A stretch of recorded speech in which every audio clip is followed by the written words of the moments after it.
my. Oh my. Oh, I can hear myself. Why can I hear myself? Oh my. There I am. No, I don't like that. No, I don't like that. Not me. Ugh. No one wants to hear that. Alright. Good morning. Good morning. Good morning. Good morning. Good morning. Good morning. Good morning to you. Why do I have a new one here? Oh, profiles. Oh, wait, I read this. No, I didn't. Did I? Maybe? Did I read this at the end? Does anyone remember? I don't remember if I did.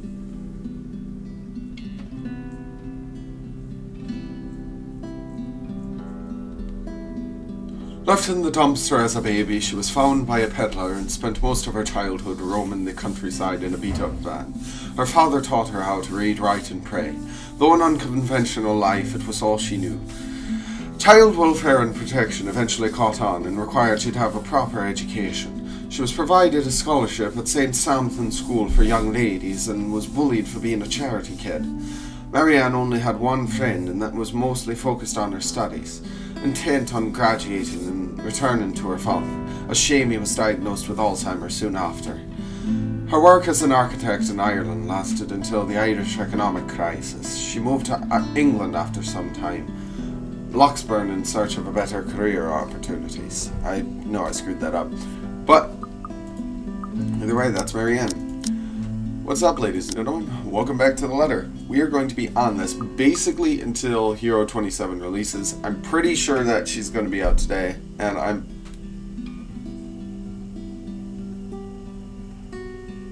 What's that background? I'm pretty sure she's coming out today, and I'm pretty sure it's Brigitte. So, we'll see what happens. But until then, welcome back to the letter. Numbers are so little on the top of my screen, and they glare at me with such intensity that I can just hear their accusations. I'm late for a night out with the girls, yes, but I have a perfectly good excuse, jeez. Considering I didn't follow typical office hours, they can't really expect me to be able to just go as I please at 5:30 on the dot. The client is first and foremost my priority. I have to sit tight when my personal assistant Chris tells me we have a big one coming up and that I shouldn't miss this one. He knows a lot more on the who's who and the what's what when it comes to these socialites, and I trust that judgment call. I really don't have time for rich people, their drama, and their politics. The sort who were born with silver spoons in their mouths, who were used to wagging their silver tongues about. I let him handle the negotiating with them for the most part. Why else would I have hired him? But he told me I'd receive a message for now, about an if hour only ago. he has the full shilling when it comes to the time. I'm not sure why the sound is so loud.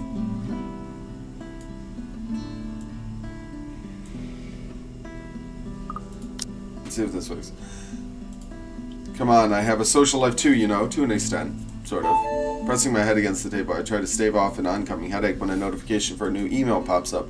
All I'm expecting is, hey, it looks like a good project I found, go send them a design or something like that, really. That's how it often goes. Even with these rich jammy clients who've heard of me from their equally rich jammy friends, I can't expect them to hire me right off the bat. Which is all well and good and reasonable. We figure out what they want, send them my portfolio, my drafts for their projects, my rates, and hope for the best. This is a big client, Marianne. I'll babysit Baruthiel for you. Just please take this one project. I promise this person is huge in Luxburn. Mr. Parker, this is a formal request to secure the services of Marianne McCullough. Marianne McCullough, hereinafter called the designer.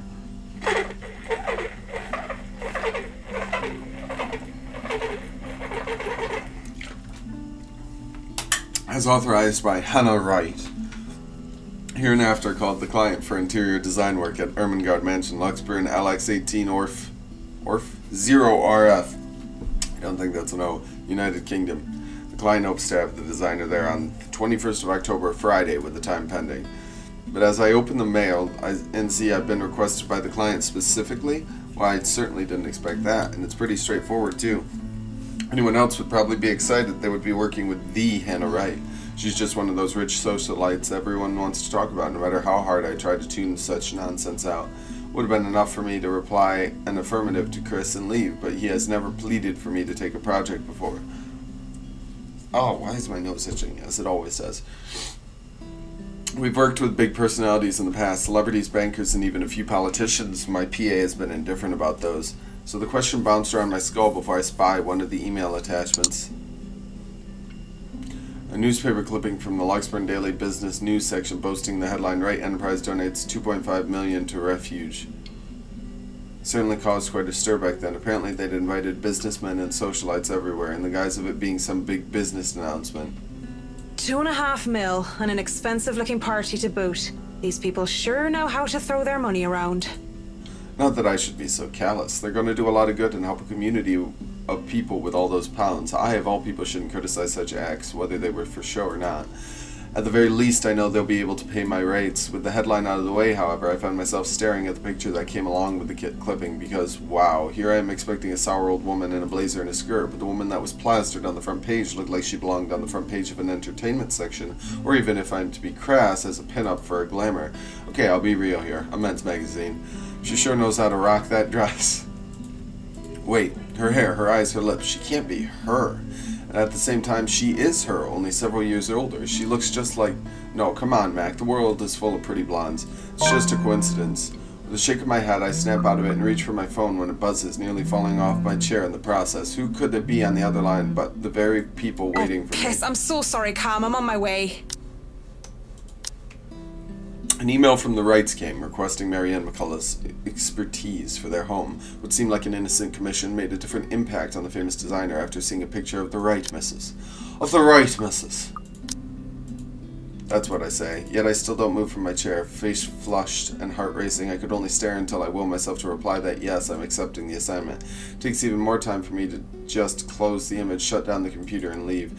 Even then, it's already burned its image into my head, no matter how much I wish it would just disappear. It makes me eager for the alcohol and the company. It makes me eager for anything that can help me forget.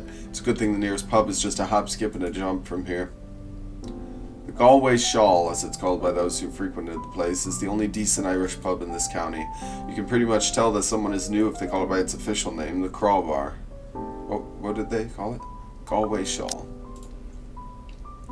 My home away from home ever since I moved to Luxburn. Well, that is when I'm not cooped up in my condo and working anyway. It has good alcohol, good company, and thank God and St. Cecilia, good music. Crowd favorites like the Bothy Noise, the High Wesleyan Men, and the Second Fusion Orchestra are often played. Not to mention the singing. I love singing. Anyone could just break out into a drinking song, and the others in the pub were just wonderful that they'd start singing along.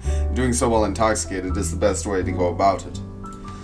Hey, it's a win-win as long as I don't puke in the middle of the chorus, and as long as I can get home in one piece at the end of the day.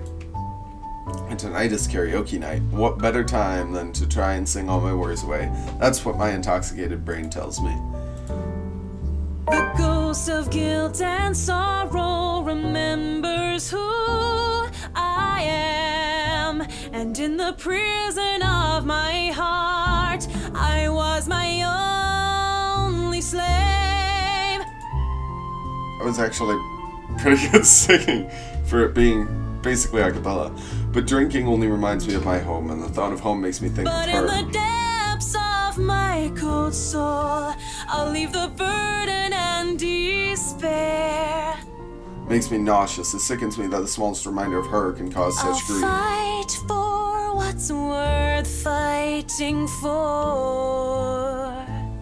Forget the fear, forget the rest. I was not expecting that. Of course, it might just be the booze. Any other day I would have scolded myself for I drinking lied so to much. the Lord, I lied to myself, I lied to you and everyone I care, until there were no more lies to tell. I already have a client, and we'll be having our first little meet and greet in a few days. Cowardice is easier than being brave, but at last I found the strength I lost to sing my love letter to you. 'Cause people can lie, but my lone heart beats true. I certainly wasn't expecting that. I want to at least enjoy this night, get over the hangover tomorrow, and return to being a prim and proper professional after. That song was for Cam, our lucky bride-to-be. So Oh, give her a hand, Galway shawl. She's a little rosy-cheeked. Considering the state I'm in, one can excuse my smug grin as cheers and applause rise among the pub's patrons. Because, possibly off-key public singing aside, I feel like I'm on top of the world right now, and that's a good reason as any to belt out in front of these strangers. With good drinks and good friends, there's nowhere else I'd rather be tonight. And I forget for a short while. And that song was brought to you by Marianne McCullough, everyone. A round of applause. That was so good. You rock, Marianne. Oh, please stop. You're just saying that. You know neither of us can hold a tune, Marianne. A toast to our shameless drunk singer.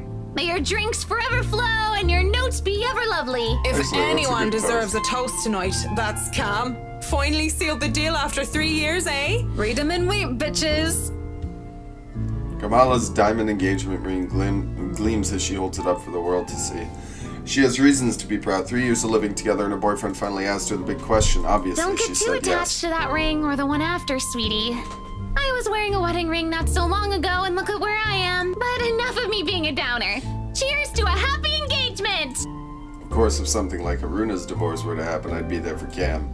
Just as Cam had been there for me, acting more than just my yoga instructor, I can't be happier for my friend right Cheers! Cheers. now. Yeah, mildly rosy-cheeked. Well, we both will be there for Cam, won't we? Haruna and I. Haruna, it's been a real bad year for her ever since her divorce. Such a nice person, even loaning me money to open a studio, and she didn't deserve what her husband had pulled. I'm happy she's smiling again and picking out like she used to. I think we've all missed our Japanese firecracker. We met in yoga class, something I joined to keep myself in shape, and, well, honestly, so that I could make friends when I moved to Luxburn. Clearly, it worked like a charm. It definitely didn't have anything to do with the fact that I brought along my lucky D20 die with me on that first day. No, sir. I love What these about girls you, so much. Marianne? You're 30 years old and you still haven't got yourself a man. And you guys know I have a very busy schedule. I don't have time for that. Oh, come on! That's a lame excuse and you know it! You need a man who'll take care of you and you need it now! Maybe some hunk who'll be your house hubby while you rake in the dough. I'm quite capable of taking care of myself.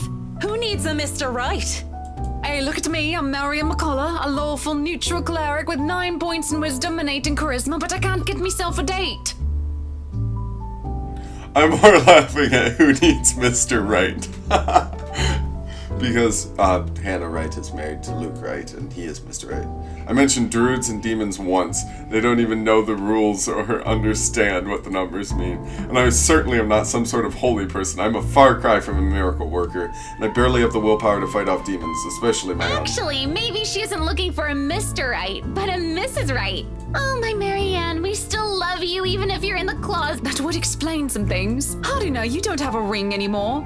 Maybe you two can be together and I don't have to worry about my best girls being alone. What are you on about? There's nothing to explain. But the more I deny, the louder they tease until the other people in the pub start to watch. It doesn't help at all when Haruna drapes her arm over my shoulders Will and I be leans all in. yours then? Will you be making me feel like a woman? I know that they're just kidding around, but this doesn't make me comfortable in the slightest. So when Kamala notices my silence and Haruna sees the expression on my face, they stop. And when the awkward air settles over us, the rest of the pub goes back to whatever they were doing before the whole thing ever happened. They probably won't even remember it when they wake up with massive Sorry. hangovers anyway. Me too. Hey, no hard feelings, right?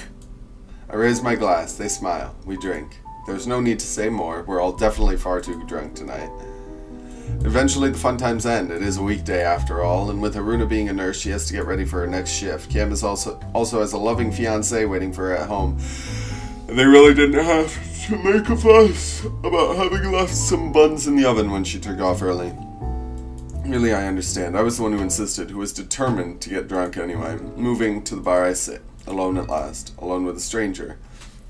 Of course. Hey, look, it's Mr. Right. It's Mr. Right. I haven't seen him here before, obviously not a regular. He hasn't said a word, just sits there savoring his drink. With his whiskey served neat in one hand and a lighter in the other, he doesn't seem like he's noticed me yet, and maybe I should go before he does look my way.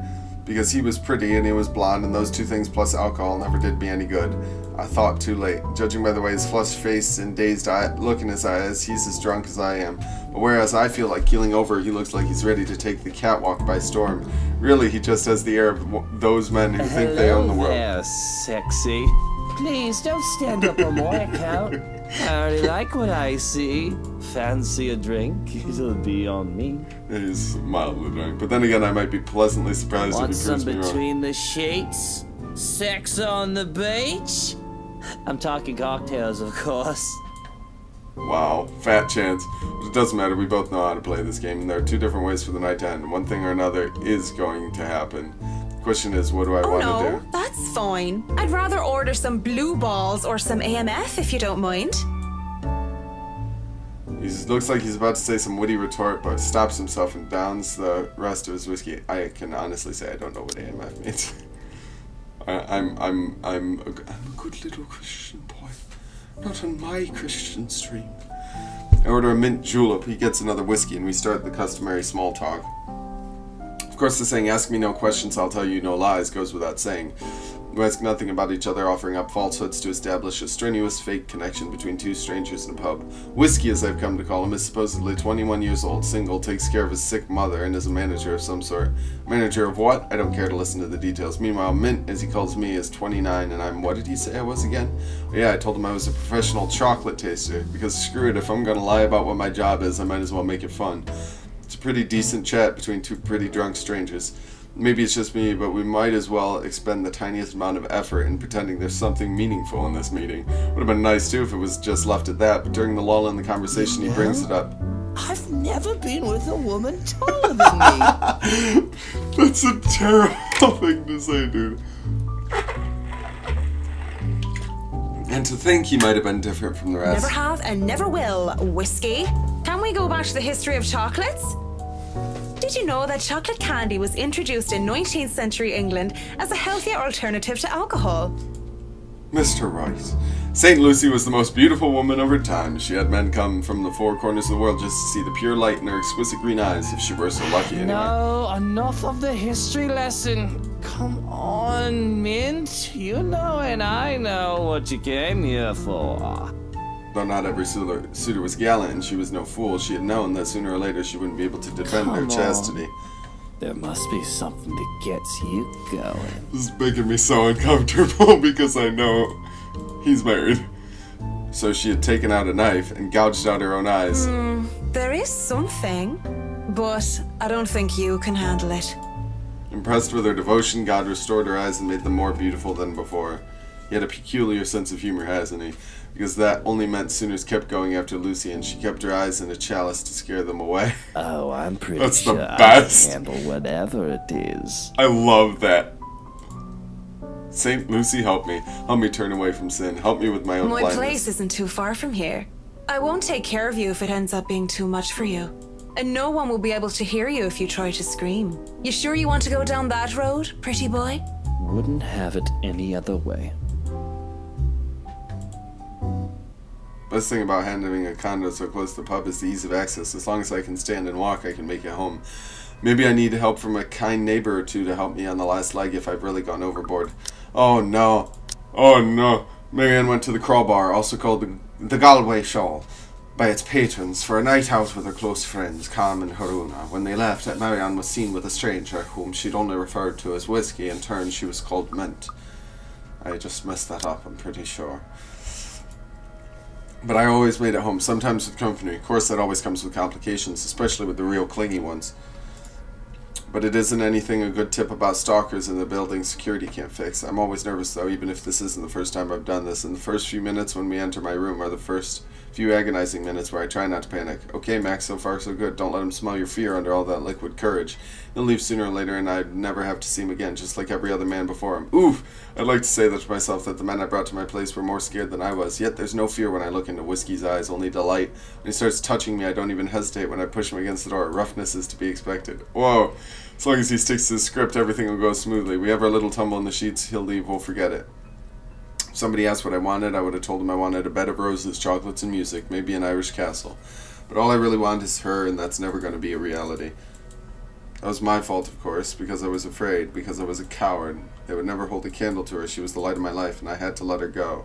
Can't even be bothered at the thought of her. Okay, so that was... She had one friend. I'm guessing it was Hannah.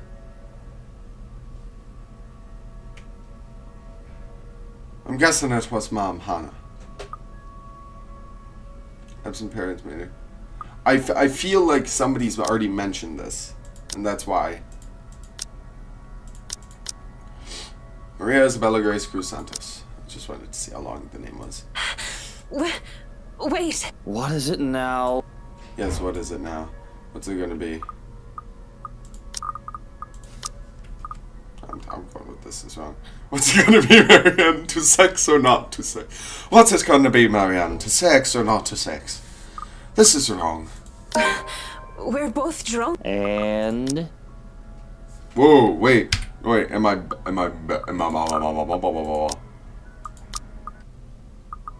let's see that relationship. Nothing. Never mind. What the hell was this? No. I'm num. We're both drunk. I'm not sure why that boosted the relationship. and This is wrong. Don't you think it's a bit fucked up that we're about to have sex and we're just calling each other by the drinks that we had? How messed up are we? Doll, shut up with the ethics and morality talk. It is seriously putting me out of the mood. If you want to leave now, Whiskey, I understand. I mean, with how smashed you are, it'd probably be best for you to sleep the night unless you want to be mugged. But I won't stop you. And this isn't going to happen. Bloody hell. Hey, I got a good achievement. That's the achievement you want right there. Of course he's annoyed at me for putting off our night of sexual congress, but no means no, and beyond spewing a few profanities under his breath, he surprisingly simmers down soon enough. I was worried for a moment he might try to force something. Indeed, he makes a show of fixing his suit and smoothing down his hair before making himself comfortable What are on the you nearest doing seat. then? You have a guest in your home. Put the damn kettle on. Good boy. Dandelion tea if you have it. But I suppose all you have are those shitty tea bags from the store. Keep your mouth shut. If it wasn't for the absurdity of this turn of events, I would have flipped him off for thinking I have no taste, but in the end I just laugh. All I got are cans of Korean ginseng and lemon balm, though, no dandelion. Without a second thought, I do wet the tea. That's 3 minutes to get the kettle to a boil, 3 minutes where we say nothing to each other. I mean, what do you even say the guy I was going to sleep with until I changed my mind? I doubt he's in the mood to talk about the influence of the Troys and Mallory. It's still unusual by the time we're both settled on my bed with mugs Just of so tea you in one know, hand. whatever is going on right now is a lot stranger and fucked up than the one night stand. We are two messed up individuals by your logic. Everything is messed up, if you ask me. War, terrorism, famine, poverty, loved ones and love lost. This whole world is a cesspool. That air is telling when it fills the room once more. One would think that this is the perfect time to burst, to spill whatever issues that made us the messed up people we are today. And it is, but I guess some part of me would rather not put the weight of my problems on someone else. It wouldn't be fair to leave that to a person when I don't even know if we'll ever see each other again. Sooner or later, we both pass out on my bed, mugs left forgotten on the floor. When I wake, Whiskey's already gone. Thanks for the tea, Marianne. Whiskey. Bottle of painkillers and a note on the table are the only evidence I wasn't alone last night. Don't even question where these are from or how he knew my real name. I'm just grateful for something to help with the hangover. Might as well. I have a job to do. October 22nd, Saturday. Marianne and Whiskey went back to her condo after having one too many drinks. However, Marianne changed her mind about the one-night stand and ended up sharing tea with him instead. The next morning, the stranger left nothing but a note and a bottle of painkillers. It isn't that often that I think about drinking on the job, but after meeting with the Wrights yesterday, it really makes me want to break my self-imposing rule. Because first off, Whiskey was Mr. Wright. And to top it all off, they had somehow forgotten to inform me that they didn't own the Ermengarde mansion yet when they hired me. What sort of person does that? Rich people.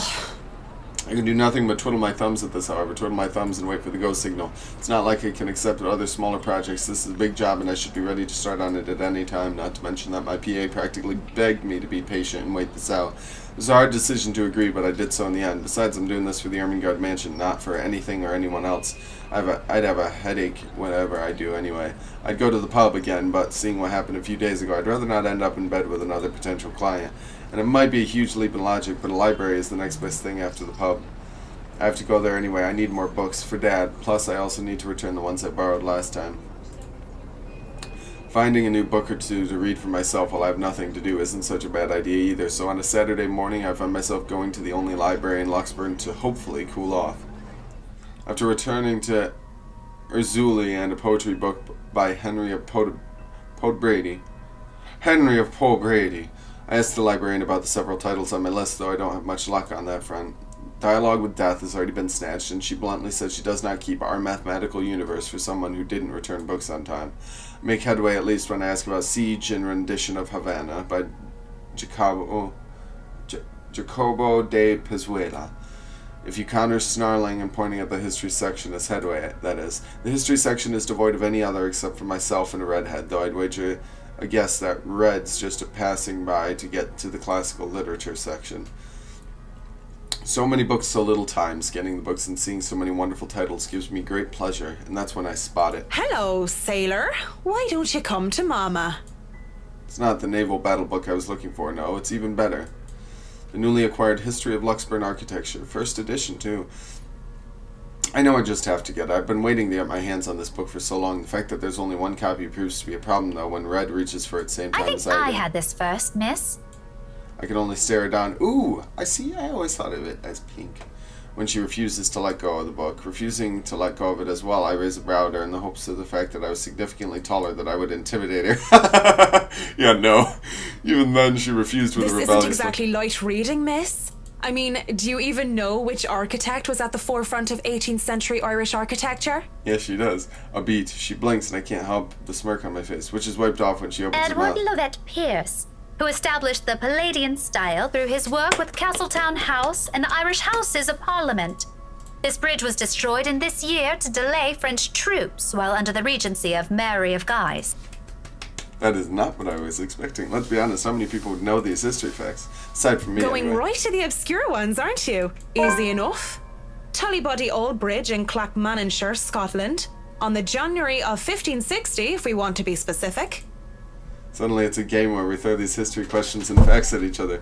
Back and forth in hushed tones unless we want to be thrown out of the library. After a while it goes into from some strange competition into this strange but friendly banter, if it could be called that. But as fun as it is, the exchange soon slows down until we're grinning at how odd this whole scene Marianne is. McCulloch, my desire for potatoes doesn't quite match what the stereotypes suggest. Rebecca Gales, the Scots' supposed hatred for the English wasn't enough to stop me from teaching their little spawns. Those are both really good responses. Hey Styr, how's it going, man? I have my phone sitting right here. I have the chat up, and I am waiting for a notification about Play Overwatch uploading a video about the new hero. So I'm going to be playing the letter until then, which will probably be about 1 o'clock. By then we'd forgotten about our little tug of war, although she still holds a book in her hands. That's okay, dude. I know, I saw you were on with Why Not right now. I might, actually, depending on if I finish the character or not, I might hop on with you guys. I'd let go of it without realizing when she answered History my first teacher, question. then? Got it in one. No wonder you gave me a run for my money. Now, if we're talking about architecture, I'd blow you out of the water. You're from where? They did Luxburn not. Uni? They did not already put up the video. There's no way. I would have noticed. They did not. You're a liar. Styr the liar. Don't you make me nervous like that. I've been keeping very careful track. No, I'm talking about Play Overwatch, not your Overwatch. Play Overwatch is the official, like, Overwatch account from Blizzard. And they'll put it out, and I'll get a notification. I've already got Battle.net up, actually. I'm going to search, check for updates. There won't be anything right now. Yeah. It'll probably be 1 o'clock-ish. I have class at 3:40, but priorities. Oh no, just St. Goretti's. Ah, yes, St. Goretti. You'd think a school would choose a more appropriate saint to name themselves after, especially when they have very And young I'm students. guessing you're an architect, if you're so confident about the subject. Interior designer, Miss Gales. Please, just call me Rebecca. You aren't one of my students, are you? Marianne, then.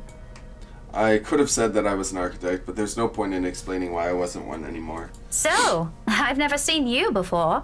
I'd like to think I've met every history aficionado in town. This is a very practical way to speak to people. There's more. I can't do that. I blame the rock I've been hiding under, of course. That, and I'm usually only here on the weekdays if time allows. Work often has me meeting clients on the weekend. That must be interesting work. Whoa, you already met some clients on It the weekends. allows for and we some don't need that creative freedom, information. sure. But it's like working with children sometimes. Though you probably have it harder working with actual children. The hardest part is convincing them that working with your idea children. is their idea. That sounds exciting. You have to do that with kids too. It is. Kids don't listen. Kids don't listen. But I love isn't children. that true for any kids don't workplace, listen. though? We just And make them cross our think they're the smart fingers and ones. hope there aren't any man-children in charge of important things. Any big projects right now? I can't imagine that interior designing is a frequent thing. I'm working on the Ermengarde mansion. Lucky me. That mansion. Intach.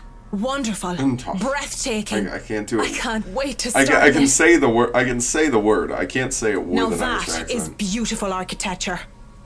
Oh my gosh. So unprofessional. A pause. It looks like she wants to say something at my mention of the house. I'm not surprised. The place is certainly popular with the locals, especially with the urban legends. Next second, though, she seems to think better of it. Do you have a portfolio or anything I can take a look at? I'd love to see your designs. Why is my nose so itchy? Maybe I'm you gonna have go some on back a to that. tablet. I've met some designers before, and they're always going crazy over these virtual room apps or another. A tablet? Please. Callicrates didn't need those silly iTabs when he built the Parthenon. I iTabs. certainly don't need one to design a house. The computer back at my place is all I have. Why should I buy such an expensive gadget that'll just get outdated within the year when what I have is just as functional? The traditional ways had a far more personal touch, in my opinion, not to mention those smartphones are awful tools of procrastination. Hey, she knows. I can't even count on one hand the number of people I see going outside only to have their eyes glued to the things.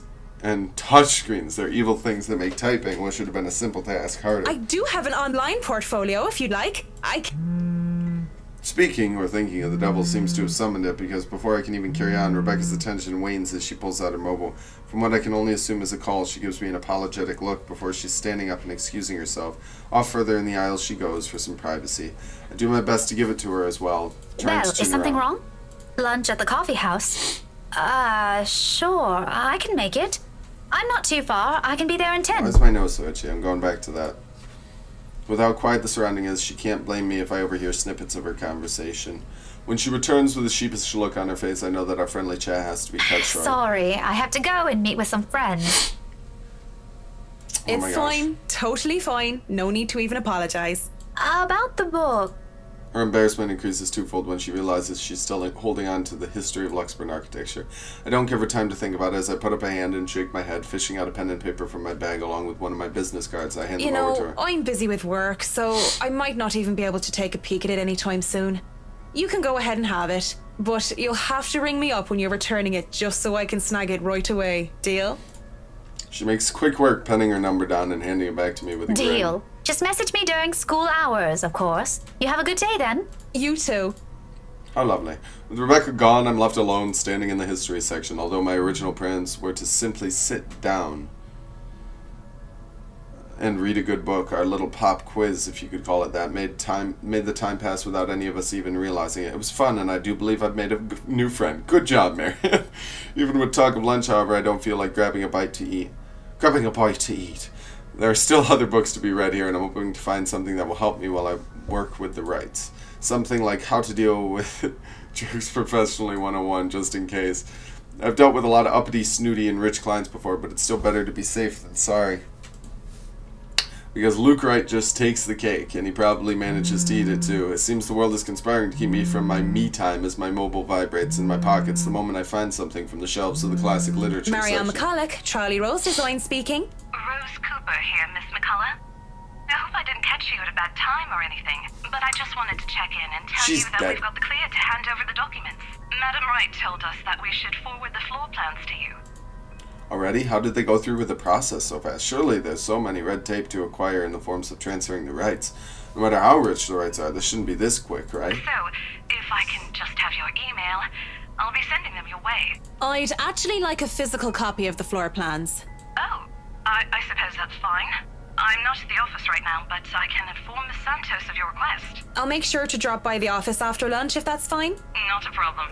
Right. Well, cheers. Right. Cheers. Right. I don't know. I just don't. Is there some sort of deeper miscommunication when we last met? These things take time. It's been, what, a day? Less than that, even. There isn't even a point in trying to make sense of these people who seem to be larger than life. Looks like I'm on the clock starting today. I may as well eat. Timeline. Marianne befriended Rebecca Gales during a visit to the library. Marianne received a call from Rose Cooper afterwards, informing her that the Ermengarde Mansion's floor plans were ready to pick up at their office. That's actually a good picture. That is nice artwork. That is pleasant. Grabbing some fish and chips from one of the Grabbing some fish and chips from one of the street food stalls, I find a table to spend time with a copy of Marquis de Sade's The Crime of Love, since Rebecca had left with the book I wanted. I've read this one before along with the rest of his works. This would be the 18th time, in fact. That's impressive.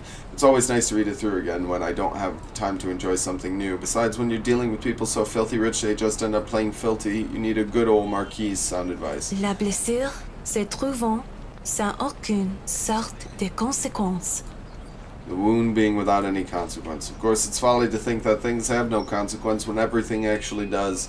Bar Realty Corporation's Luxburn branch isn't too far off from the city center. Just a few blocks away, I can easily eat and walk.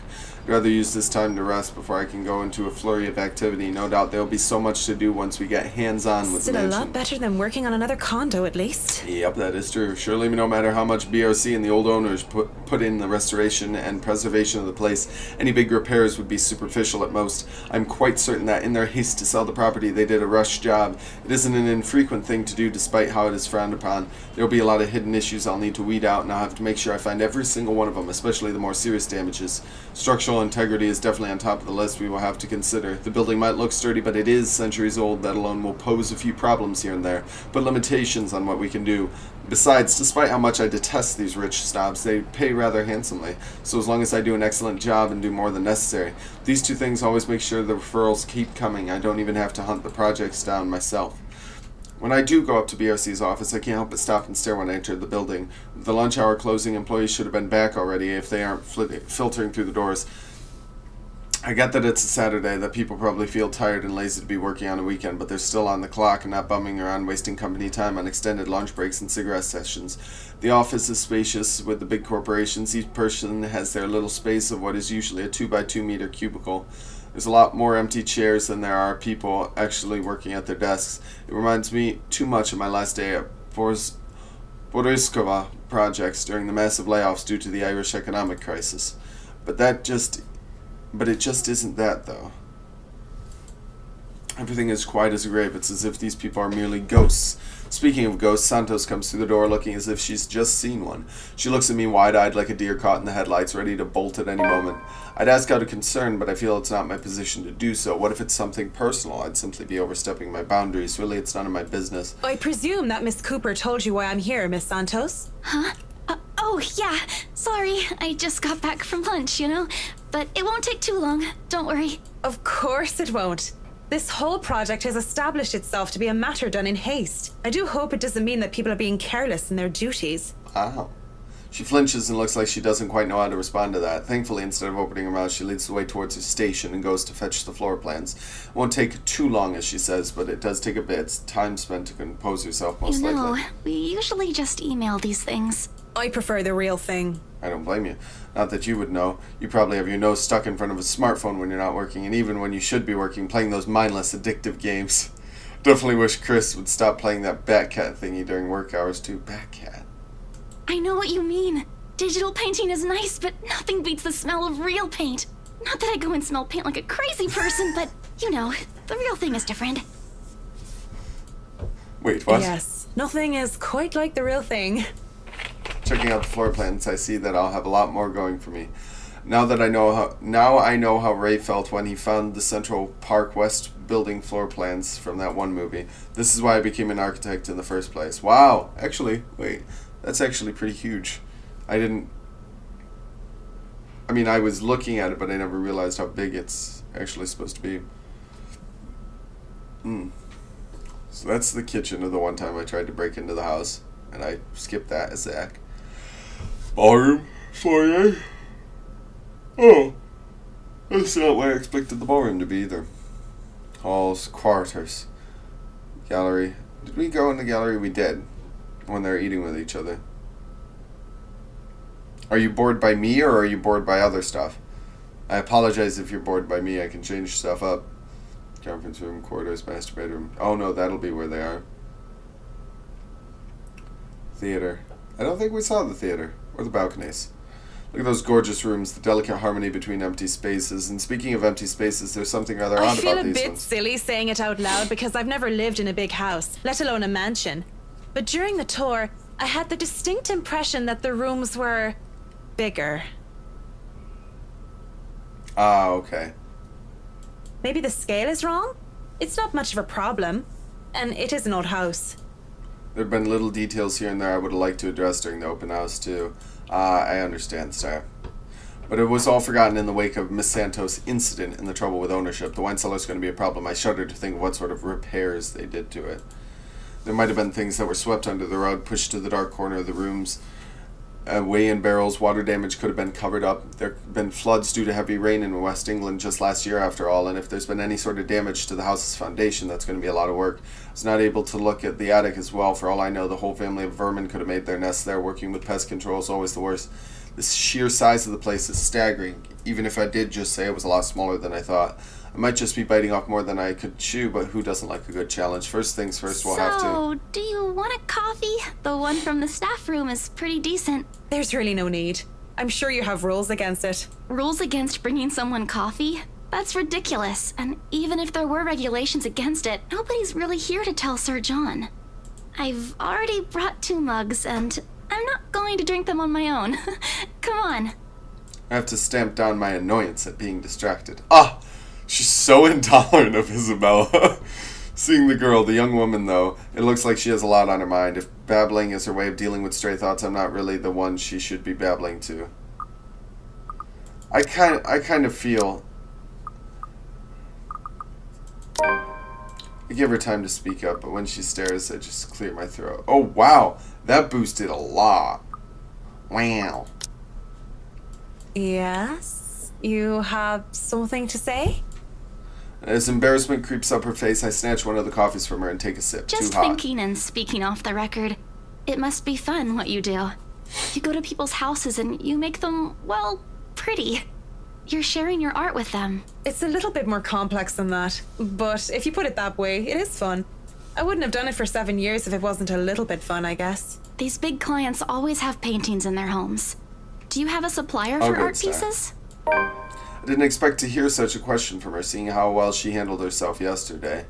I didn't doubt then why she was assigned to an important sale like the Ermengarde mansion, despite the little accident she had. Now she just looks too young, too nervous, and unsure of herself, although her enthusiasm must make up for that in spades. In fact, I wouldn't have believed it if she'd introduced herself the way she is at the moment. Why, watching her now, she looks like she should still be in college. Acts a bit like it too when I think about it. I thought she was a teen slumming it out in the mansion when I first saw her there lying on the ground. Surprise, surprise, she turned out to be one of the estate agents handling the property. I don't even know what to make of that whole meltdown that happened with that strange document. If I were the client, I would have been very upset. She'd be The in hot water clients for it. usually support artists of their own choice. If they don't, I'm always happy to refer those that I know. That's cool. They're very picky.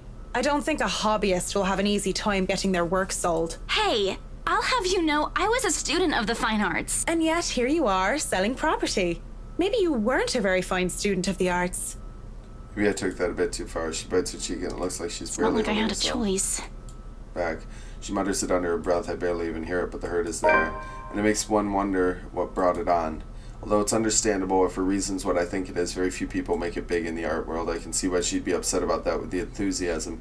I didn't have a choice when I left Ireland. It was that or years of unemployment. The recession took, and the toll it took on the construction industry was out of anyone's control. I don't know what choice she wasn't able to make, whether it was her being in art school or something else, but the world isn't a fair place, and the sooner she accepts it, the better. Still, with that forlorn look on her face, I can't help but sigh. The girl reminds me too much of myself. Well, if when I you're was thinking of commissioning your paintings, I'll have to see your work first. Oh, it's not. I didn't mean it like that. I don't have any paintings. Spring break is almost here, and apparently they're closing, and I'm not staying at my school over spring break. Really? You sounded a lot like you still did art or want to. Now I'm starting to worry that you might just like the smell of paint. I'm not a paint huffer, sheesh. I just mean I don't make much anymore. I don't really have the time for it. The tools and materials. Everything has a price. It sounds like you're making excuses for something you're presumably passionate about. If you really want to practice art, a little out of your wallet isn't much. It's not that simple. It's not. Life's simple. People just like to make it complex. Speaking off the record, I have some advice for you, Oh, kid. kid. Either go for what you want, or stop thinking about it when you have something else. That is unless you enjoy making yourself miserable. She's got so much then by advice all for everyone. means. You know, if you wanted to look at the floor plans without me bothering you, you could have just said so. Would you have left me alone? We'll never know now, will we? Strained air settles on the room afterwards. Ooh, that was harsh, Missy. What's the next one? Marianne visits BRC to pick up the floor plans. She was assisted by Isabella Santos. My mouse is moving on its own, and the two shared a brief talk about art, which ended with Marianne leaving a piece of advice to Isabella. It doesn't help that she doesn't immediately leave, as she has said, lingering awkwardly by the door with that downcast expression. It's clear there's more she means to say, perhaps even to defend herself and her choices in life. Or she's expecting me to dish out more of that advice. It's an awkward affair, and I choose to hightail it out of the realty office as quick as I can. Though I'm able to keep myself professional at all times, does not mean I like it. Seeing that most of the day has already gone by before I realized it, I choose to head back to my flat instead, despite today being a Saturday. No fun, but at least this way I can avoid another unpleasant encounter. Considering how much I'll be seeing whiskey in the near foreseeable future, I have a feeling I'll need all the rest this weekend can give me. For the first time in a long while, excited as I am to work in the mansion, I cannot wait to be over and done with this project. Monday couldn't come any sooner. After taking the floor plans from Miss Santos the day before the last, I spent most of my Sunday drawing up plans and calling in my suppliers. Although no design choices have been made yet, I'm quite sure they'd want high-end appliances, the most expensive materials, and the most pretentious everything. They usually did, these rich types, based from experience at least. Given how badly this whole thing started, it wouldn't hurt to be prepared. I have to check myself to make sure I'm not playing with my gloves as one of the other building tenants takes an elevator up with me. It makes me self-conscious when the woman's eyes go over me. I'm sure she was going to point out some perceived flaw in my physical appearance, but I'm saved from being paranoid when they went off a few floors later. Still, the ride up to my floor is nerve-wracking. The right to live at the very top, the penthouse, the creme de la creme when it comes to condominium and urban living. Just getting access to the place is an ordeal of its own. I had to jump so many hoops, so many security checks just to secure a key card, not only because of the building's management, but because of the right's personal security. Sometimes felt like I'm being interrogated for a crime and not visiting a client at their home. Even when their personal assistant called in to help me verify my presence, the process is aggravated rather than hastened. Speaking of the devil, it's the red-haired butler. It's the butler. The elevator door opens and I'm greeted by none other than the whiskey's not-so-little lackey. He's German, I do right? apologize if I kept Mr. and Mrs. Wright waiting. Have you? Good, I'm here glad now to and hear I'm it. ready, so if I may, where are they?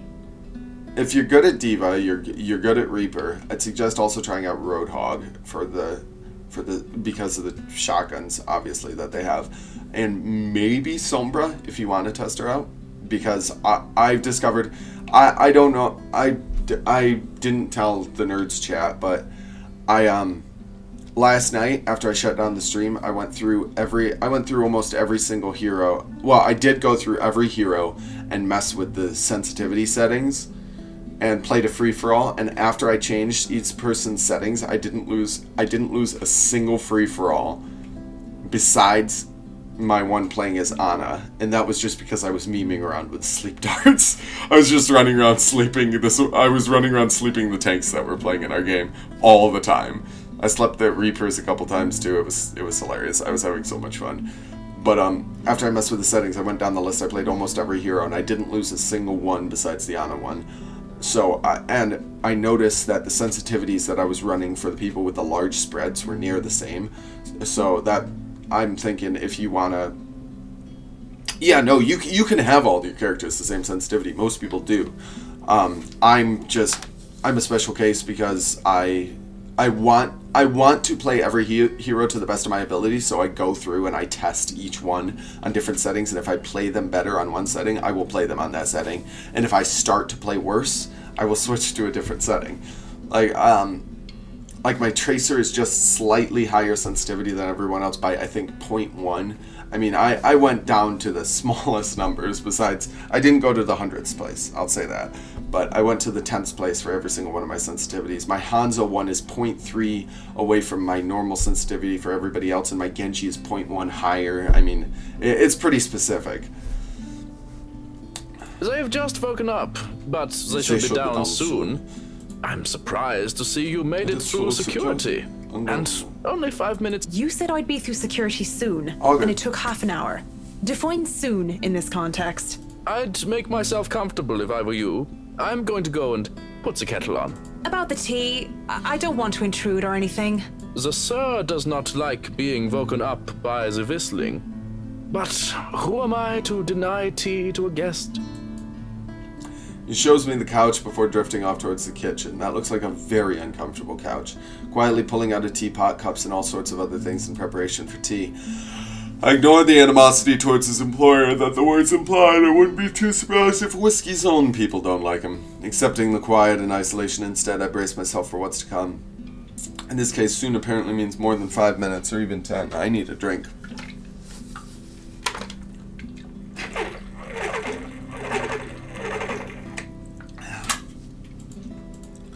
I sit in their living room just waiting, and when the kettle starts whistling and the tea has been served, I continue to wait. At least this silence is relaxing, but then there's a crash. I thought that was my speakers blowing. I nearly spill tea all over my lap in surprise, and I look up expecting security to come running. Even the man at the kitchen counter continues to fix breakfast like he heard nothing. I don't want to speak up about it because he looks far too absorbed in his cooking, and I don't want to be the cause of burnt food or worse. However, there's something in me that just wants to figure out what that was, although I'm normally not this nosy. This is going to affect a relationship. No, it's not. The crash came from the hallway, and I really shouldn't be snooping about. I'm checking it out, of course. But it's just concern. Yeah, concern that urges me to check it out. Sneaking a glance at the butler, I consider Excuse sneaking me, off, but where's the loo? barely looks my way before pointing a spatula towards the hallway. It's a good excuse as any. And if I'm caught lingering longer than I should, I could just excuse myself and say that I wasn't sure which door led to where.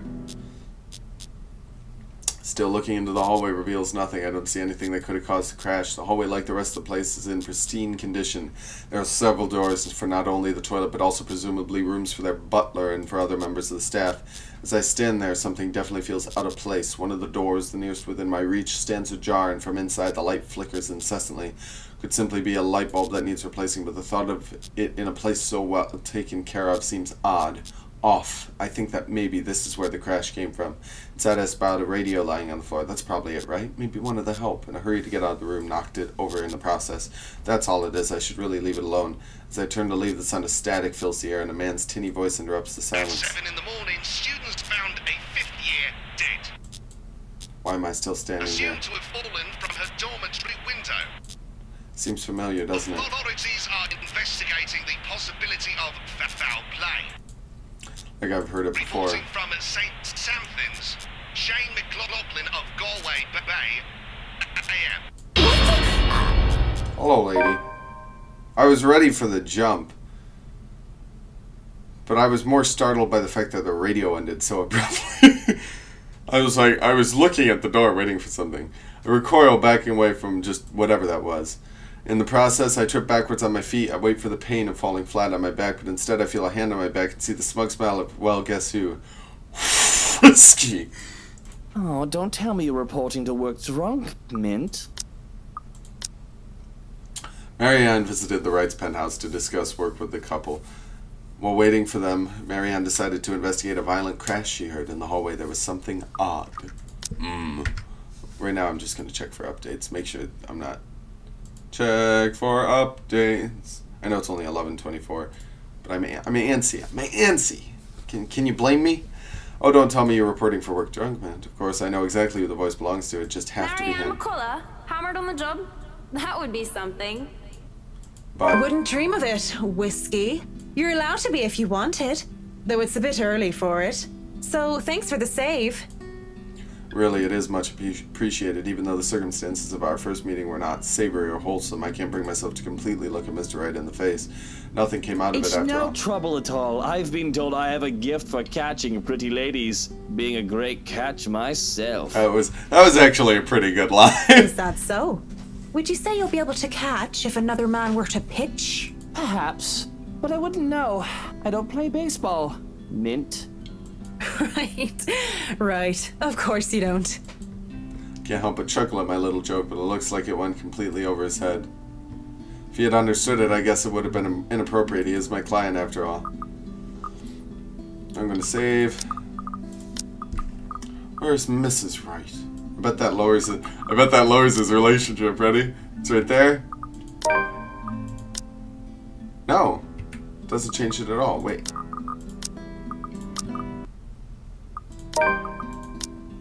Oh, that boosts it. No, I'm just gonna talk about Mrs. Wright. I like her most of the time. Whatever little camaraderie. Wow, that was difficult. Nice, good for you, Star. Whatever little camaraderie I had with Whiskey is forgotten, however. I straighten up and glance behind him, only to find that he's on his own. Mrs. Wright is still absent.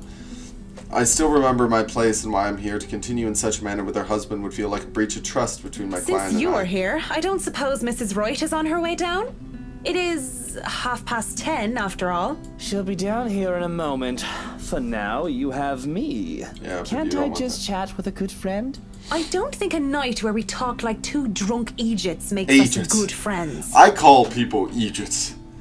I call people Egypts all I want. See, that could be true. And if you're if you have any bit of sense, it's better to forget that night ever happened. Are you managing your defense matrix well too? What? Why not? It was a good night, if a bit boring. You know exactly why.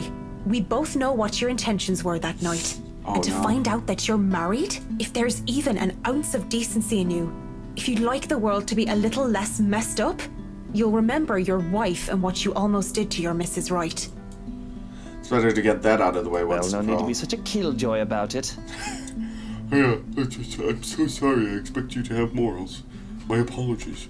I'll watch myself next time. The dead air between us, because it can't be anything else, is broken as a lively voice calls out from the loft. No, dude, my reaction times, I've been training my reaction times in honestly, Free For All is a fantastic place to practice. If you feel like you're reacting slowly to stuff, that is the best place to practice it, because it's you versus 7 other people, and it's just you. And I've gotten so much better at, ooh, yeah, that's rough for that McCree. But, because everything's going on at once and everybody is after everybody else, especially if you're playing as a DPS or a squishier character. D.Va is a squishier tank. It's fantastic. It's fantastic for training. That's what I used to do to practice my Genji deflects, to practice my D.Va matrix, because, deflecting pulse bombs and Pharah ults and stuff like that, absorbing them as D.Va, just quick reactions, getting used to that. If you want to train to get better, you do that and you do competitive solo queue, because in solo queue, dude, you're by yourself. You have to manage. Even if you're working as a team, when you solo queue, it's a different dynamic. And solo queue is, though it is hell, it is actually really helpful for training yourself.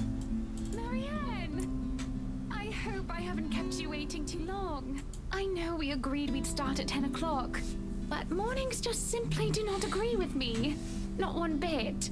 It's been like this since I've been in university. I don't know if you're watching Nature, but yes, I believe they're planning on releasing her today. I'm just going to check for updates again. I'm going to click on install game by accident one of these times, because that's what I do. It's been 5 minutes to 11 o'clock. These high-end clients sure like to be fashionably late.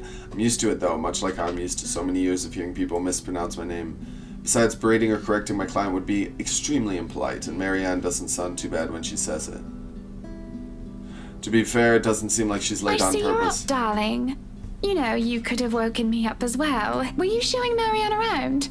Not that there's much to see. This place is so tiny compared to the mansion. I'm more worried about the way she stares at me, judging. Such a look doesn't suit her pretty face at all. Just seeing Mrs. Wright reminds me too much of her. Maybe I'm starting to hear her again, see her when I shouldn't. I should have left it all behind, forgotten it. To think she would be looking at me that way, I can just feel my hands tremble. Oh yes, just showing her around and getting to know each other. Isn't that right, Marianne? Yes, of course. And your butler was making breakfast a while ago. So if you want to get right to that... Breakfast would be lovely. There's no denying the clients when they invite me over to the table, though it is too personal to share a meal in their home. It would be terribly rude to deny their invitation. Wow! Holy smokes, that was loud in my ears. Wow, what was the clinking of plates, man? Besides, the pancakes did look and smell heavenly. A bowl of clotted cream, fruit syrups, jams, and other spreads are laid out next to them, making for a colorful arrangement. I want homemade pancakes now. If that was brunch with friends, I would have gladly helped myself to the whole lot, but as it is, I accepted just a few pieces of pancakes and topped it off with lemon and sugar. I hope that's not your plate, because that's not a few pieces of pancakes or lemon and sugar. You know, I was a tiny bit serious when I said I wanted a helipad. And you're not serious about the greenhouse, the vineyard, and the stables. Not if I can have a helipad. Well, I do want those too, but I know you'll agree to those. We're talking about interiors here, honey. You don't handle exterior designs, and This guy's whatever such a handles those douchebag. are the projects, do you, Marianne? I'm able, actually, and willing to take a project of that nature. I was an architect in Ireland before. Of course, that's another contract entirely. I also suggest we finish the house itself before working on any additions to the rest of the property. There won't be any problems about ownership this time, will there? Pardon if I'm crossing a line, but the acquisition was rather quick. Oh, don't you worry. We've got everything sorted this time around. I've talked to Miss Cooper and Mr. John from BRC. Oh, as well as the old owners. Everything has been paid in full, and all we're waiting for is the paperwork from the land registry.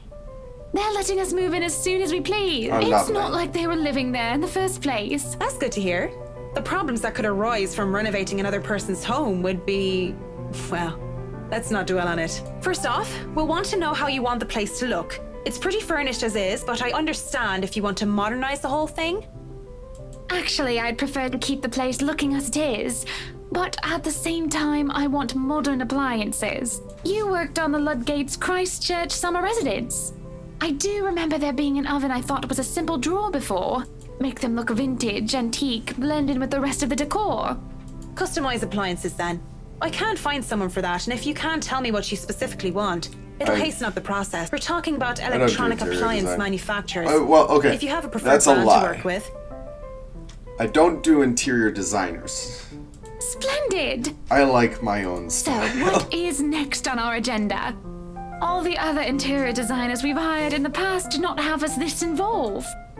I stop. What sort of half-baked designer did that? If I knew who they were, I would have words. This isn't the time or place for it, however. Instead, I used this brief pause to pull out the floor plans I brought with We'll me. have to figure out what you want to do with the rooms. Here, we can have a quick run through. What is that little room next to the master's bedroom? Where is it? The corners? The balcony? What are you looking at? Oh, that one. Oh, as far as I could tell when I saw it, it's a second bedroom of sorts. Used, apparently, for the ladies-in-waiting who has served Lady Charlotte Ermengarde. Which is strange, as that isn't the norm for these sorts of houses. Well, we're not stuffing Johans in there. He won't fit. You don't suppose we could turn it into a walk-in closet and a dressing room? I love fashion, but do we really need to turn an entire room into a walk-in closet, dear? We'll have large closets and a wardrobe in the bedroom already. Says the one who takes 3/5 of our closet. Well, what do you 3/5? suggest we do with it? God forbid. I thought a utility room of some sort would be nice. A craft room where I can do fun things. Or maybe a children's room might be nice. You know, for when Kylie comes over. Or if Rochelle visits once she's had a baby. 1, you are not inviting that witch. And 2, there's a whole mansion for Kylie to play Are in. his eyes a different color? We don't need a children's room, They look and you golden don't here. even do arts and crafts. I'd like to turn the guest's room and the study into my personal office, Looks like by the Draco way, Malfoy still. if you don't mind. You can turn it into a personal office if I can have my utility room. It's just the one room of the many. I'm taking that room for myself, no matter what you say, dearie. So you might as well take this deal. You're always out doing business anyway. The real problem is the theater. Whatever are we going to do with all that space? It's a theater. You're Fine. gonna keep it. We could turn it into our own Yeah. personal cinema, I suppose. Might as well have it if you plan on not having a telly in the parlor. Yes, well, I don't want guests Yeah. to be glued to the telly No, when I'm they with come her. over for a meal and some tea. By the looks of things, we can keep the rooms as what they are on the ground floor, though. The ballroom would be perfect for parties. Do we really need a dining hall, though? Yes, I you don't need a suppose dining we hall. can't convert it Everybody into a needs dining garage. hall. It's a dining room. What It's your only for? dining room. You can park your cars outside. What about that room? Right there, in the northeast corner. No. He said northeast and it wrote northwest. Okay, northeast would be here. Study room, basement. Northwest is there, next to the quarters. That room? That's probably a bathroom. That's sleeping quarters for the household head. Yeah. Oh, that is perfect! Johans will be glad if we have other staff members who stayed in. It'd be convenient so they don't have to make the trip from Luxbourne to the mansion when they're needed. You'll definitely need a lot more people to maintain a property of this size. The mansion is really a lot bigger than I thought. Look at all these rooms. I didn't even know there was a music room next to the parlor because of what happened. There was a grand piano in there too, when we checked during the tour. Did you hear that, Luke? Maybe you can take up playing the piano again. Oh, you should have seen him when we were younger, Marianne. It's not like I was very good with the thing. Oh, hush you. You were no Mozart, but I loved hearing you play nonetheless. He'd come over to my home and he'd play such fun tunes. He'd sing too, and I'd dance, and it was just... Mr. Wright playing the piano? I can't imagine it, but the earnest way in which Mrs. Wright said so told otherwise. Anyway, what do you think of these plans, Mary? Are we not even going to consider one of my requests? Not even just a closet or just a garage? Now, that isn't fair, is it? You're not the only one who's going to be living here. I hardly see how that's unfair. Dude, you're... I told you you're getting your office Office and and your theater, theater. the greenhouse, the vineyard, and the stables. That sounds fair, does it not, Marianne? Sounds... Yeah, in all honesty, it sounds fair to me.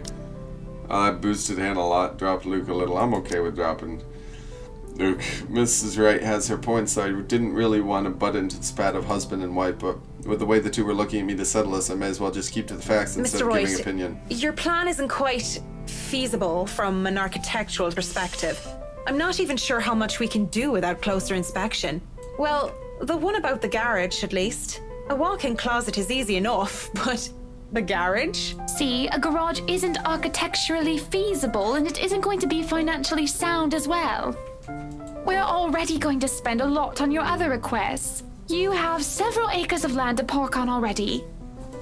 What? Did you calculate that on the fly? Financially sound my foot. You're probably just thinking up of imaginary numbers. Might I remind you that I was a financial manager? I also looked over and approved the expenses of our other houses. I know the rough cost of these things by Suck it, now, Draco. love. Masters in business administration, major in accounting. Sometimes I think you forget that I'm not as dumb as I act. That catches my attention more than anything. It sounds more unbelievable than Whiskey playing the piano. She really didn't seem like the Business type... administration and accounting? What university? Luxbourne U, of course. Go Lux Dragons, red and gold. Like your hair. Excuse me? How about we move on this chit-chat ahead and do whatever else I needs love to be that done he's getting sometime upset. today? We I- might as well see, do a him proper getting inspection mad with is the designer making me this happy. time, just to get it out of the way. Yes, no Yep. time like the present. That's You about want a all thorough I have to say. inspection? Draco Might as well do Malfoy it now. getting upset is We actually took pleasing. another look at the property yesterday, though it was brief. But I'm sure you would want to see it yourself to spot anything we might have missed. Might have missed.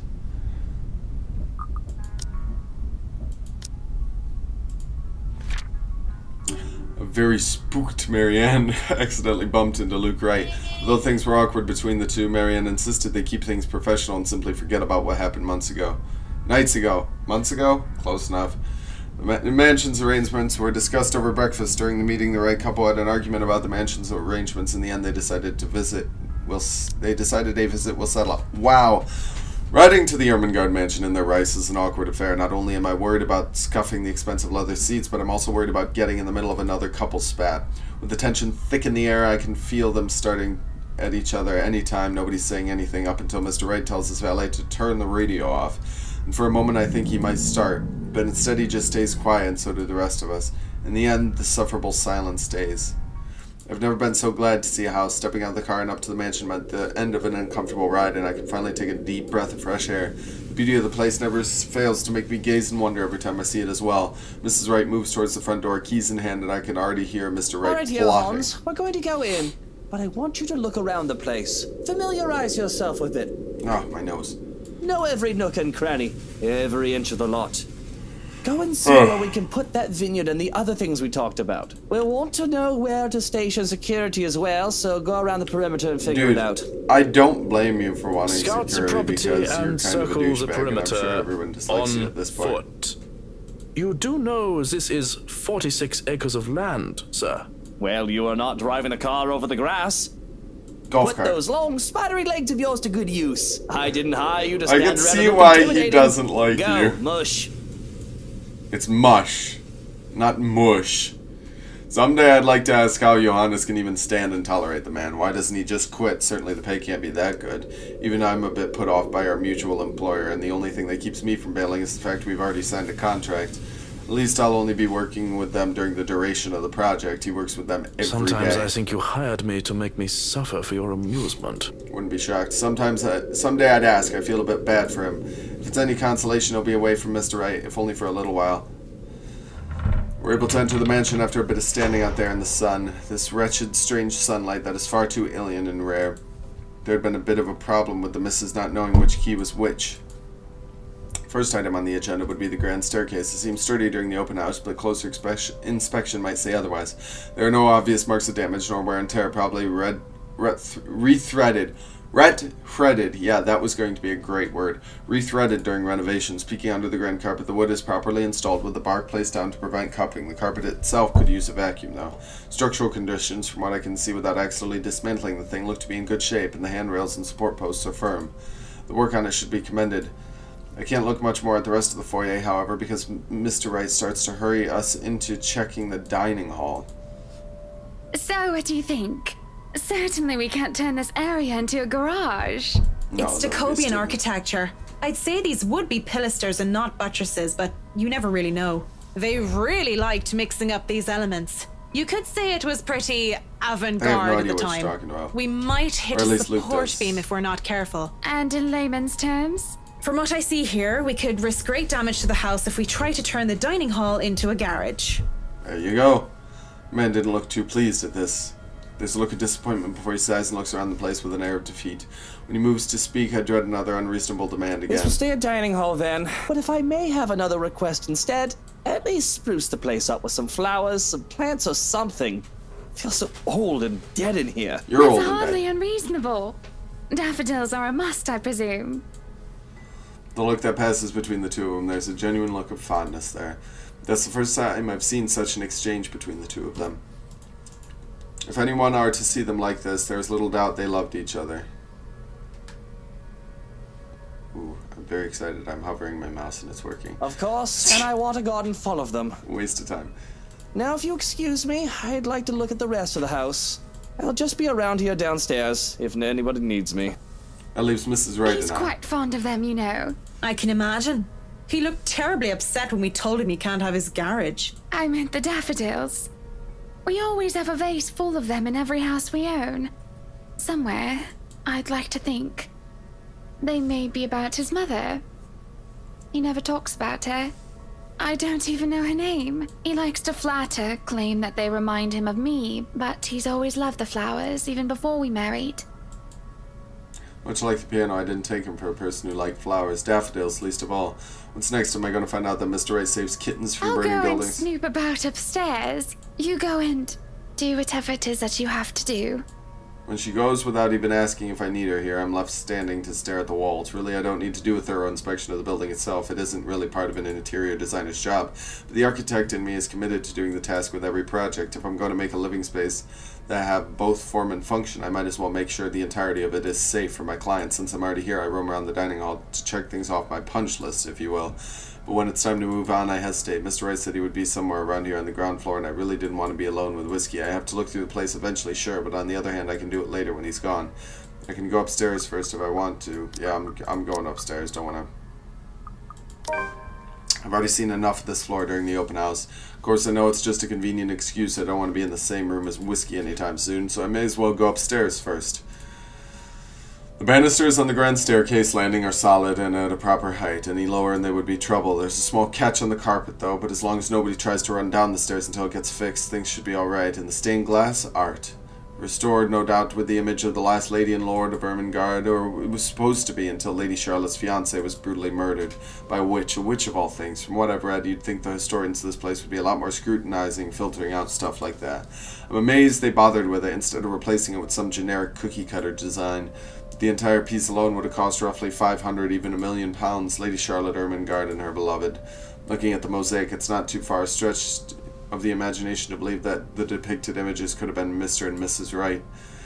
Could easily be assumed such if one didn't know the history of the mansion. Really, a place like this should be protected by the government as a landmark, but what can I do about it? Walking to the east wing, I tried to go into the theater, but it is met with an obstacle, the obstacle being locked doors. That's another door open. 2 doors, both of them are locked. I'd be frustrated, would be, if I hadn't already stuck off while the Wrights were having their little business meeting with Miss Cooper before to take a peek. With what Mr. Wright wanted, we'd have to install a powerful projector, the type they use in cinemas, and a projection screen. The seats would have to be reupholstered if they're to be comfortable, and the walls will have to be covered in dark material, paint wallpaper, or install wall-to-wall carpeting. Really, of all the rooms I could be jealous of, it's this one. I could just picture myself in there watching old kung fu flicks on a weekend-long marathon. It makes me wonder what kind of movies Mrs. Wright would like. Rom-coms, perhaps? Her husband, on the other hand, I'd rather not think about it. In the middle of my notation and planning, I don't even realize I'm not alone until I'm caught standing in front of the locked door like a fool. Were you meaning to go in there? I'm afraid we won't be able to open it up today. Oh well, I wanted to, but it's fine. I can still survey the rest of the place. Apologies, but a key was missing when they were handed over. They told us that they'd get right back to us with it. What? But aren't they supposed to hand over all the keys once property changes hands? That can be grounds to file a complaint. They were already kind enough to let us move in so early. There's no need to raise a fuss about it. Worst comes to worst, we can call for a locksmith. The air is heavy and somber when she grows quiet and glances out the window, out towards the vast expanse that surrounds what would be their house, their home. Then she looks back at me with a sigh and a bitter smile. Yellow flowers, daffodils, dandelions, and sunflowers and the sort all up front. Just a whole garden of them. They'll make the house look lovely, won't they? Of course. A garden is a wonderful addition to any home. As I say this, her eyes roam over me, scrutinizing and thoughtful. I've told Beck a shiver that threatens to run down my spine at being inspected so closely. It must be nice. We're still talking about the gardens, yes? I mean, not having to worry about what another person thinks of you. What do you mean by that? She lifts her hand and points to her wedding ring before it falls listlessly to her Sometimes side. I wonder what would have happened if I didn't marry Luke. There'll be no fights about walk-in closets or silly helipads. I could do with this place as my heart desires until there's nothing but content. Then again, I wouldn't have bought this place if it wasn't a gift for him. I probably wouldn't even be in Luxbourne if it wasn't for him. Maybe I would have moved to London, Manchester, or Birmingham. I might have even left the country altogether. France, Germany, Spain, Canada, Sweden, even America. The possibilities would have been endless. I don't know what to say to that. What is there I'm to sorry, say? I must sound so petty and ungrateful. I do love him. So very much, even if he can be a bit difficult at times. Oh no, not at all. I'm just confused why you're telling me this, of all people. Just a whim, I think. Just flights of fancy, that's all. Don't you ever think about one decision you've made in your life and wonder how much would change if you chose to do things differently? I try not to dwell on the past, ma'am. Yes, the key word is try, of course. Thinking of the past brings up too many ghosts, memories of her, and I do wonder what would change if I just said yes when she asked for me. Maybe she'd still be with me.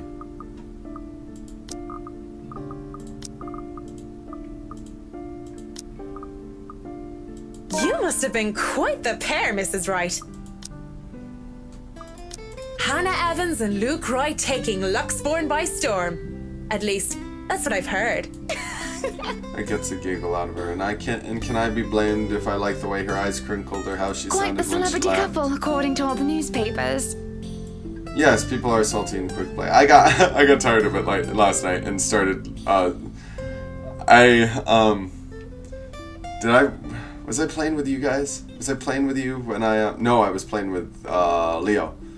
I was playing Roadhog and I just kept. This Winston was trying to get me, so I just kept hooking him and solo alting him.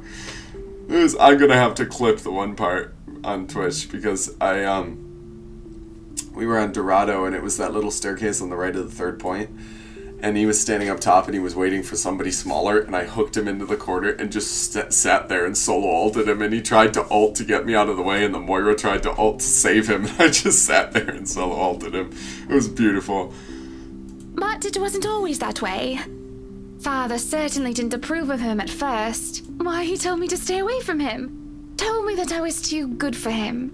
That's the usual overprotective dad speak, though. But of course you know that. I don't. I was too busy keeping my grades up at boarding school to maintain my scholarship.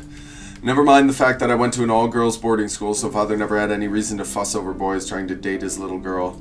And what did you tell him? Considering you are Mrs. Wright Just checking.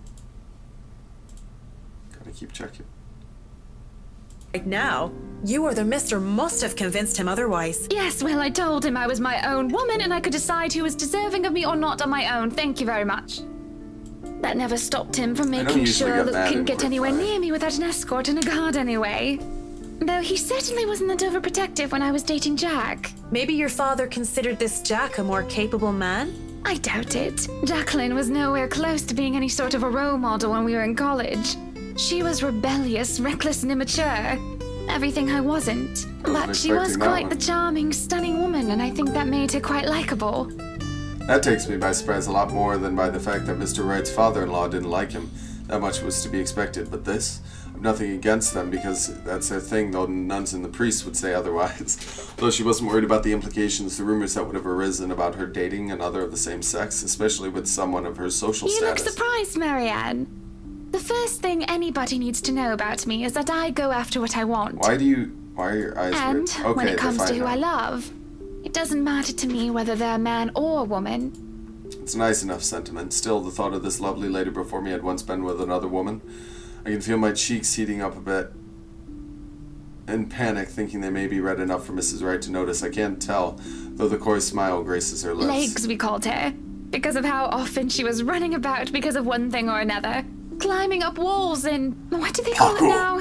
Parkour. Parkour! And also because of her, well, legs. And you went after her? Not right away.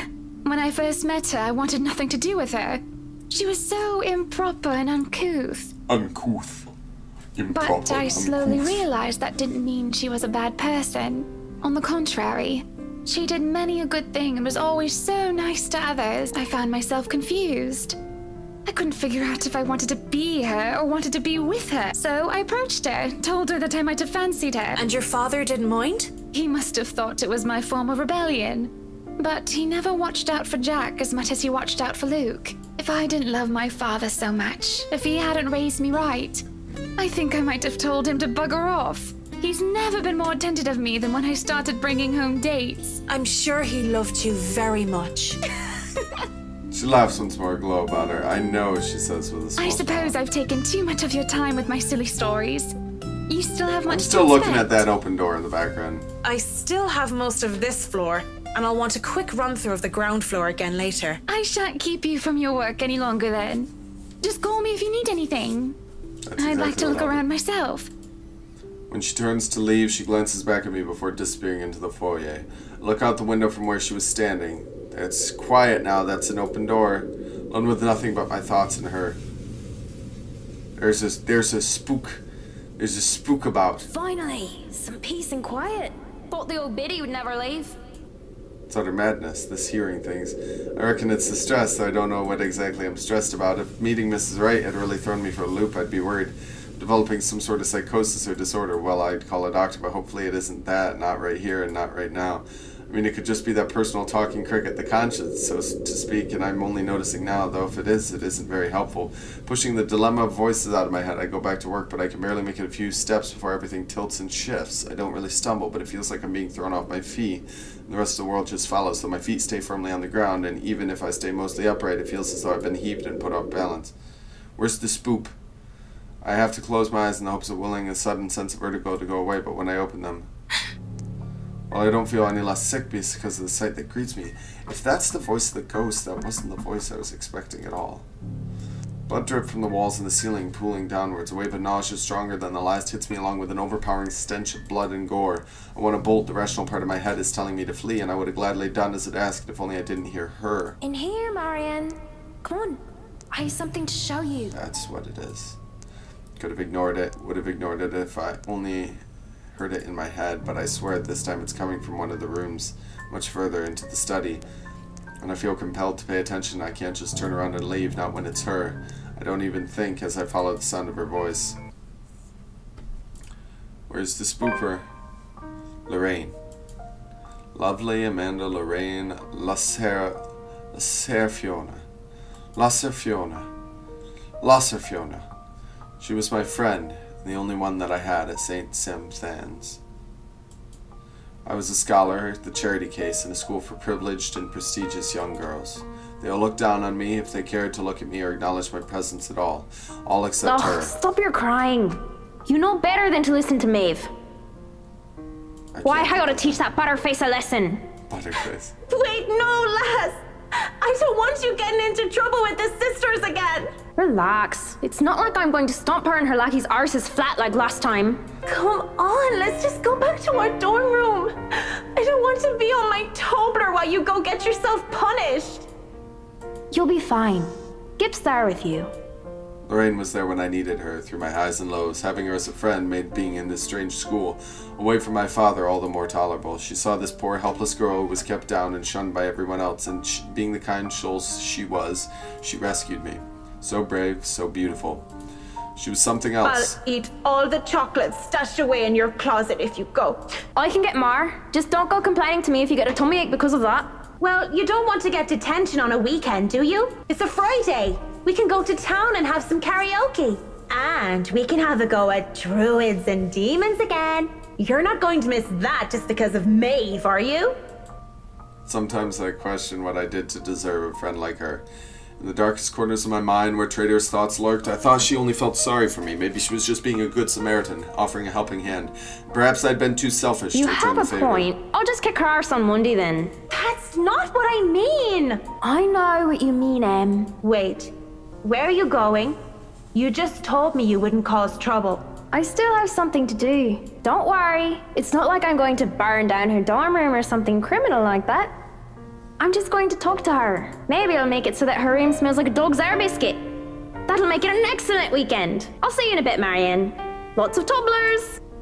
Because when she told me that she loved me, I couldn't admit I felt the same way. Not to her, not even to myself. It was wrong. I was taught that way. Husband and wife, one man and woman, unclean, unpure.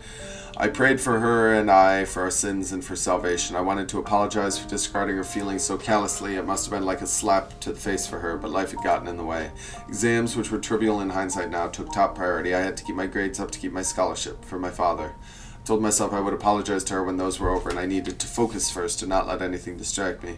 Yeah, I'm going to be on today. I'm definitely going to be on when the update goes through. I'm going to jump on the PTR immediately. It would have been easy when she avoided me like the plague. She was upset, I get that. It's a bit bloody, isn't it? I thought I had time to make things right, At 7 but... in the morning, students found a fifth-year dead, assumed to have fallen from her dormitory window. They told us it was an accident. That was the official statement, but I knew better. She was dead because of me. Maeve had a hook and I kicked the bucket, didn't she? Ding dong, the witch is dead! She had. Though she didn't say which, Lorraine. But at least Maeve had the courage to admit how she felt about me. I don't even know how long I've been stuck here in a trance. In the mirror, Lorraine smiles at me. She's as beautiful as I remember her, but then... I feel bile rise up in my throat as her clean image warps into how she looked when they found her dead, lying on the cold, hard ground. Good Saint Dimfna. Why did I go Indian? Good Saint Dymphna, great wonder worker, in every affliction of mind and body, help me. I'm seeing things, hearing things. Looking everywhere but at her, I hope and pray that it's enough to will whatever this is to go away. It doesn't even immediately register in my head that I can just leave. You, on the other hand, can't even look me in the eye. This isn't real. You're not. You're dead. This is the same music they always use for it. That's why I was ready for I'm it. dead. Because of you. Because of you. And you won't even look at me. Look at me. My breathing quickens. I can feel my heart being torn apart by her I'm so words. sorry, Lorraine. Look at me! I can't take it because she's right. It was my fault. The least I can do is look at what I've done. Lorraine, broken and bleeding, looks at me with such hate-filled eyes. An unnatural smile stretches across her face, and I only see malice. And she lunges from the mirror, as the mirror ripples around her form, the glass parting like the water's surface. She grips my shoulders, and I can feel her nails dig deep, sharp, even through the fabric of my There clothes. you are. You're coming with me. No, I'd rather not, actually. That was...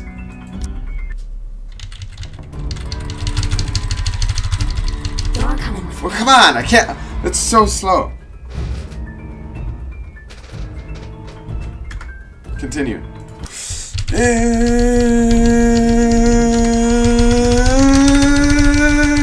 I can't press that fast. Come on. Okay, wait. You gotta take this like ultra seriously. You're coming with me. Do I have to press them in order? Wait. I can skip this just fine. Oh no. You're coming with me. Okay. That's... Come on. Oh my gosh, that's so fast. Did I make it harder? Did I make it harder and I didn't remember that? Difficulty normal. I can't press that fast. Oh my gosh. That's gotta be impossible.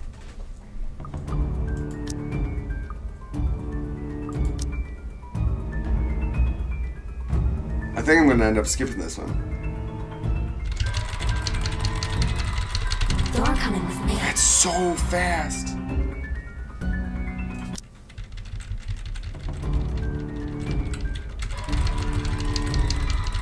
You're coming with me.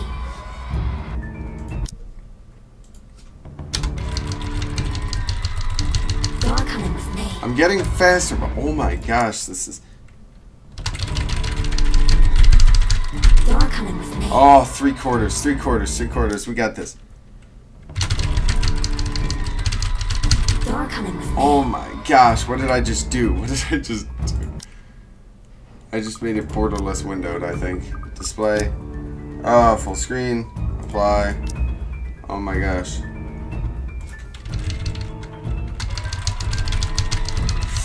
You're coming Oh, I'm with me. getting closer. Oh man, this is the most challenging thing I've ever done. You're coming Oh with my me. gosh, I screwed it up. This is stupid.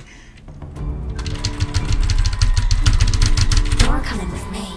Alright, that's it. I'm skipping it. I'm not doing this anymore. That's a lie. I'm gonna do it again. You're coming with me.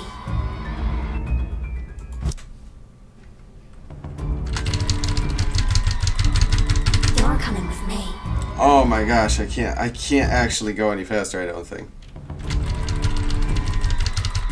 You're coming with me. Yeah, no, I'm skipping it.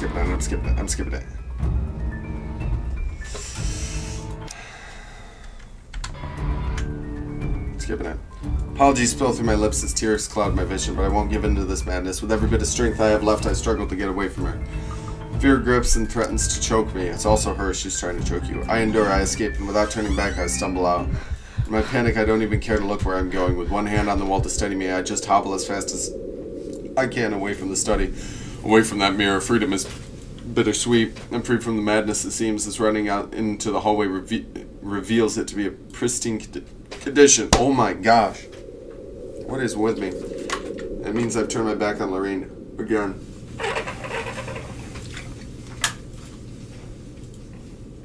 I have no plans of stopping, not until I know I'm safe.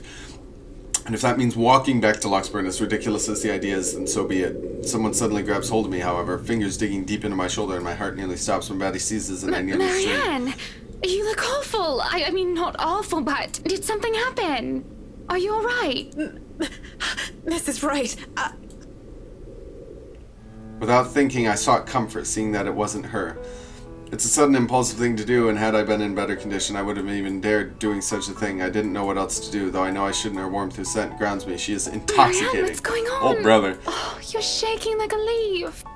Tremors run through my body as soon as my mind realizes I'm no longer in danger. I wanted to cry, scream about what I've seen, but like a scared child, I couldn't control myself. My mind couldn't reconcile with what I've seen. I should just write it off as a figment of my imagination, yet I can feel her nails cutting into my skin. Should I call for a doctor? I'm sorry, Mrs. Wright. Just feeling a little woozy and lightheaded is all. Let's get you somewhere to sit down then. Come on, don't worry. Why I have are her you. eyes so red-rimmed? A lie, but a whole lot less complicated than telling her I was attacked by a dead girl. When the feeling of fear eases off, I feel nothing but shame for my actions. I quickly back away as I clear my throat and nod my I think thanks. I've had enough looking around. If it's all right with you and Mr. Wright, I'll meet you outside. If you're sure, I'll have the car start. Alright. Check for updates. Ted, do you need assistance heading downstairs? I'm all right, ma'am. Just go on ahead and I'll be right there. Everybody else is putting out videos, but not play Overwatch yet. Seems to placate her worries, though only for a brief second. Before she heads down, I don't miss the concerned glance she shoots my way, hidden quickly under another smile. I won't begrudge her for it, that worry.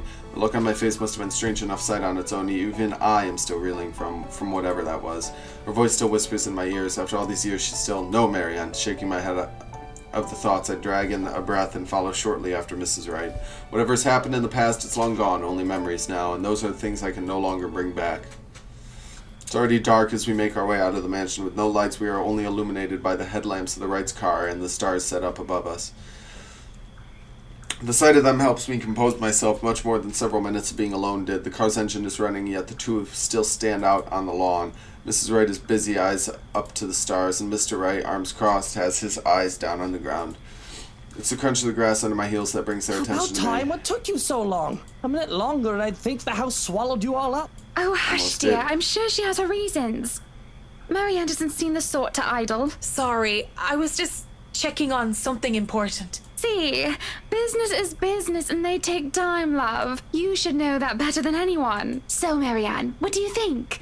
Are you the woman for the job? I know we already signed papers hiring you, but I want to be 100% sure that you are committed. She feels like she should be committed. I glanced back towards the mansion, knowing what I'd seen in there, or rather who I thought I saw there, because there was just no way.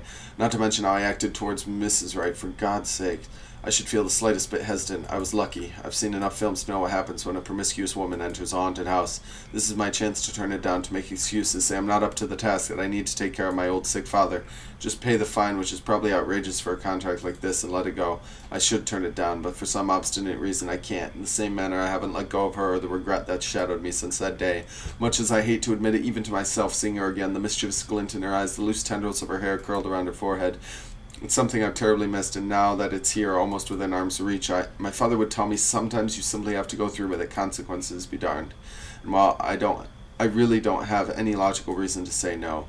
At least not something a client like the Wrights would want to hear from a professional It's certainly designer. an interesting project. You can be sure I'm seeing it through the end. Such dedication! Oh, I do love the determination. The slight turn to the side, too. Does this work? Is this working for you? I don't know what the hell these You were movements are. always determined like that, weren't you? Go away, Lorraine. Hearing her voice once again sends a chill running down my back. You're dead. Leave. I can't wait for this day to be over. From the mansion and through Anselm, I rode with them in silence.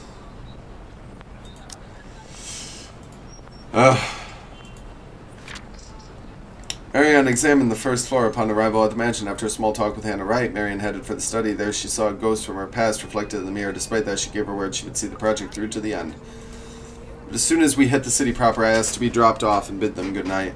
I thought it'd be best if we didn't stay too long in confined spaces with either Mrs. or Mr. Wright. Both seemed to cause me serious trouble, and if the project had been any less interesting or grand, I would have dropped it without a second thought. Thought I heard something. Would have, shouldn't have, won't. I assure them my place isn't far off, and I have to fight the urge to roll my eyes and groan when whiskey throws me a little smirk. But even in my own home, peace is elusive as is sleep. I lie awake thinking of what I saw in the mansion. What is that art from? Of who I saw. So, if I so much as hear a single whisper from her, if I so much as see a wisp of her hair, I'm afraid I'll go mad. But none of that happens, and it makes me feel hollow. For 2 nights I've had trouble sleeping, but it's only one morning when fatigue has already let me rest that I'm reminded of what terrifies me so. October 26th, Wednesday. Wait, where is that here? Okay.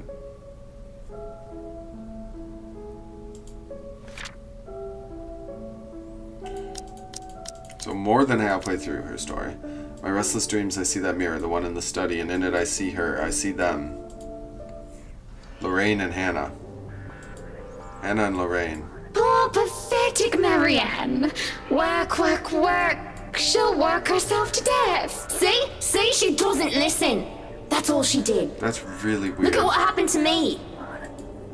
They talk among themselves with cruel smiles and venomous tongues. Or rather, to themselves. 2 heads, 1 body. I was going to say that looks like 1 body. A horrible mockery of these women as if they were one and the More's same. the pity. Life goes on and goes out, and she doesn't even see it. Do you think she'll even realize when she's kicked the bucket herself?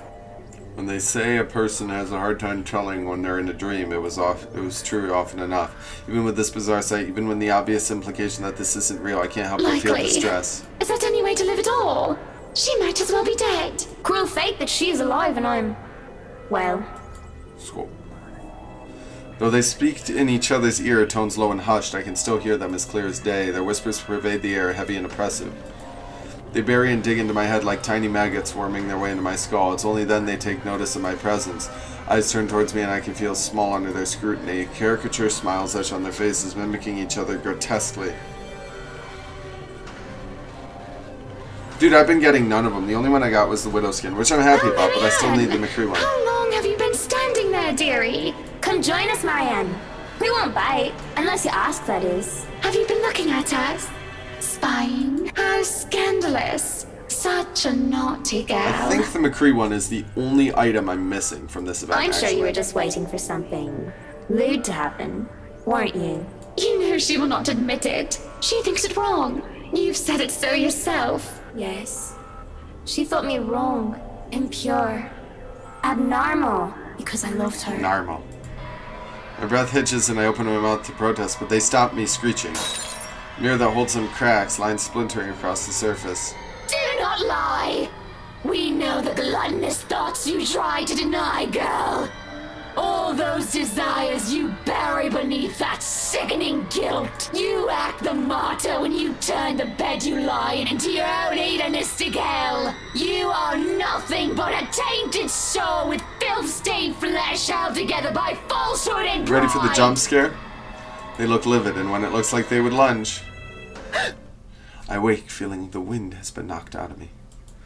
With a groan, I squint and find a certain fluff ball sitting on my chest looking as pleased as Punch. She is the overlady of cats, queen of despair and destruction of nice furniture. Though I can't stay mad at her majesty because it feels like she did something good this time. I was having a nightmare, but I can't even remember what it was about. Trying to recall leaves a terrible pit in my stomach. Maybe it's probably better if I don't remember. Who's the good kitty? Are you hungry? Is that why you woke me up? A content purr comes from my sweet dear before she jumps off the bed and trots towards the kitchen. On the other hand, it takes me a bit more before I roll out of bed and start my day. Mornings before work is always a quiet affair. Shower first, then a mug of coffee and a bowl of oats. Sometimes I do stretches, and I always check my work email. The Wrights will be moving into the mansion today. I don't think the paperwork is officially done yet, but it isn't too far-fetched to think they were allowed to start their move. Despite that, rich people like them will always find ways to get what they want. I'll be leaving you again today, Beth. So you behave and make sure not to shred up my new covers, okay? And don't worry, I didn't forget tomorrow is Black Cat Day, so I'll throw you a party. October 27th is Black Cat Day. No info. But only if you behave like a proper lady. She barely gives me a glance as I say that before going to her food bowl. Cats. Still better than humans most of the time. Agreed. Too bad I have to work with humans and not cats. Place. I did it again. I did the exact same thing I did in the first episode, and I was like, why does the lady have such muscular legs? And it's the stupid dress. And I do it every single time I look at that stained glass window for the first time. Obviously, I'm not looking at it for the first time multiple times, but you know what I mean. Place is already busy as soon as I get there. The foreman, one that I've recommended to the rights for his work ethic, is early as usual. Already he's instructing men here and there with bigger loads. I have no chance to talk to him as Mrs. Wright appears and greets me with a smile. Mrs. Wright, I hope everything has been to your liking thus far. Good morning, Marianne. It has been delightful, and these men have been very helpful. Look at all this. It's so busy here. I'm getting tired just looking at them go. No complications so far with the movers or the previous owners of the mansion, I hope? If anything, the only one being problematic is Luke, if I'm to be honest. He can be such a diva, but I do like that about him. Not Luke.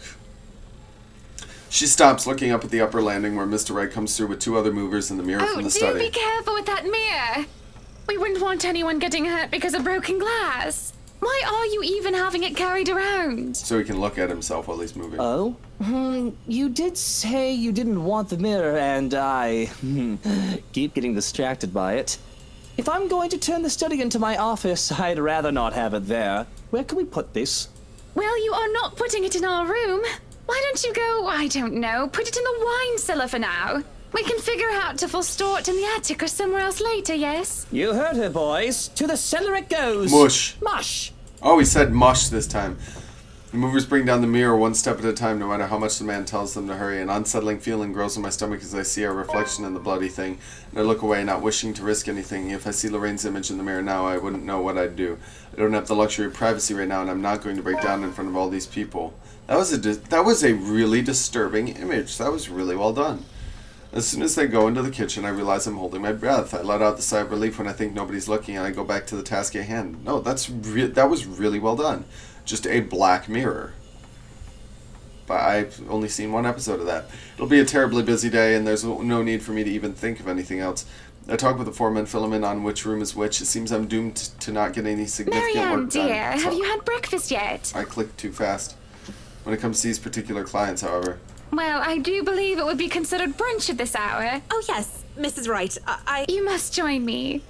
Johans has already been breaking in the kitchen, as they say. I do not see the others settling down for a meal anytime soon. Someone might as well enjoy the food while it's hot, and that someone might as well... Should say no, I really must say no. But the way she smiles makes it difficult to do so. Look how ridiculous I'm being, acting like a silly, nervous schoolgirl with a crush. It's just brunch, and who am I to say no to a client? It would be impolite to do so. It's not like I'm going to agree because of anything other than propriety. Yeah, sure. I'm not agreeing just because she batted her pretty eyelashes at me. Yeah, sure. If you insist. It really isn't any of those, but it's something about her eyes, rather. She looks like she needs a good talk, a friend. And although I'm not supposed to be chummy with my client, there's no harm in pretending, right? Of course, I've been wrong on many occasions before. Maybe there's plenty harm in pretending, because pretending might lead to actually caring. Being alone in the same room with the missus leaves me reeling, and I find myself paying too much attention to her. It seems so borderline unhealthy how much I'm getting obsessed, even if it is just by looking. And it's the little insignificant things I notice, like the way she plays with her hair or how she smooths down her dress. Come on now. Whiskey's annoying voice in the other room helps pull me back to the ground. I'm just looking, aren't I? I know that someone like her wouldn't even look at someone like me.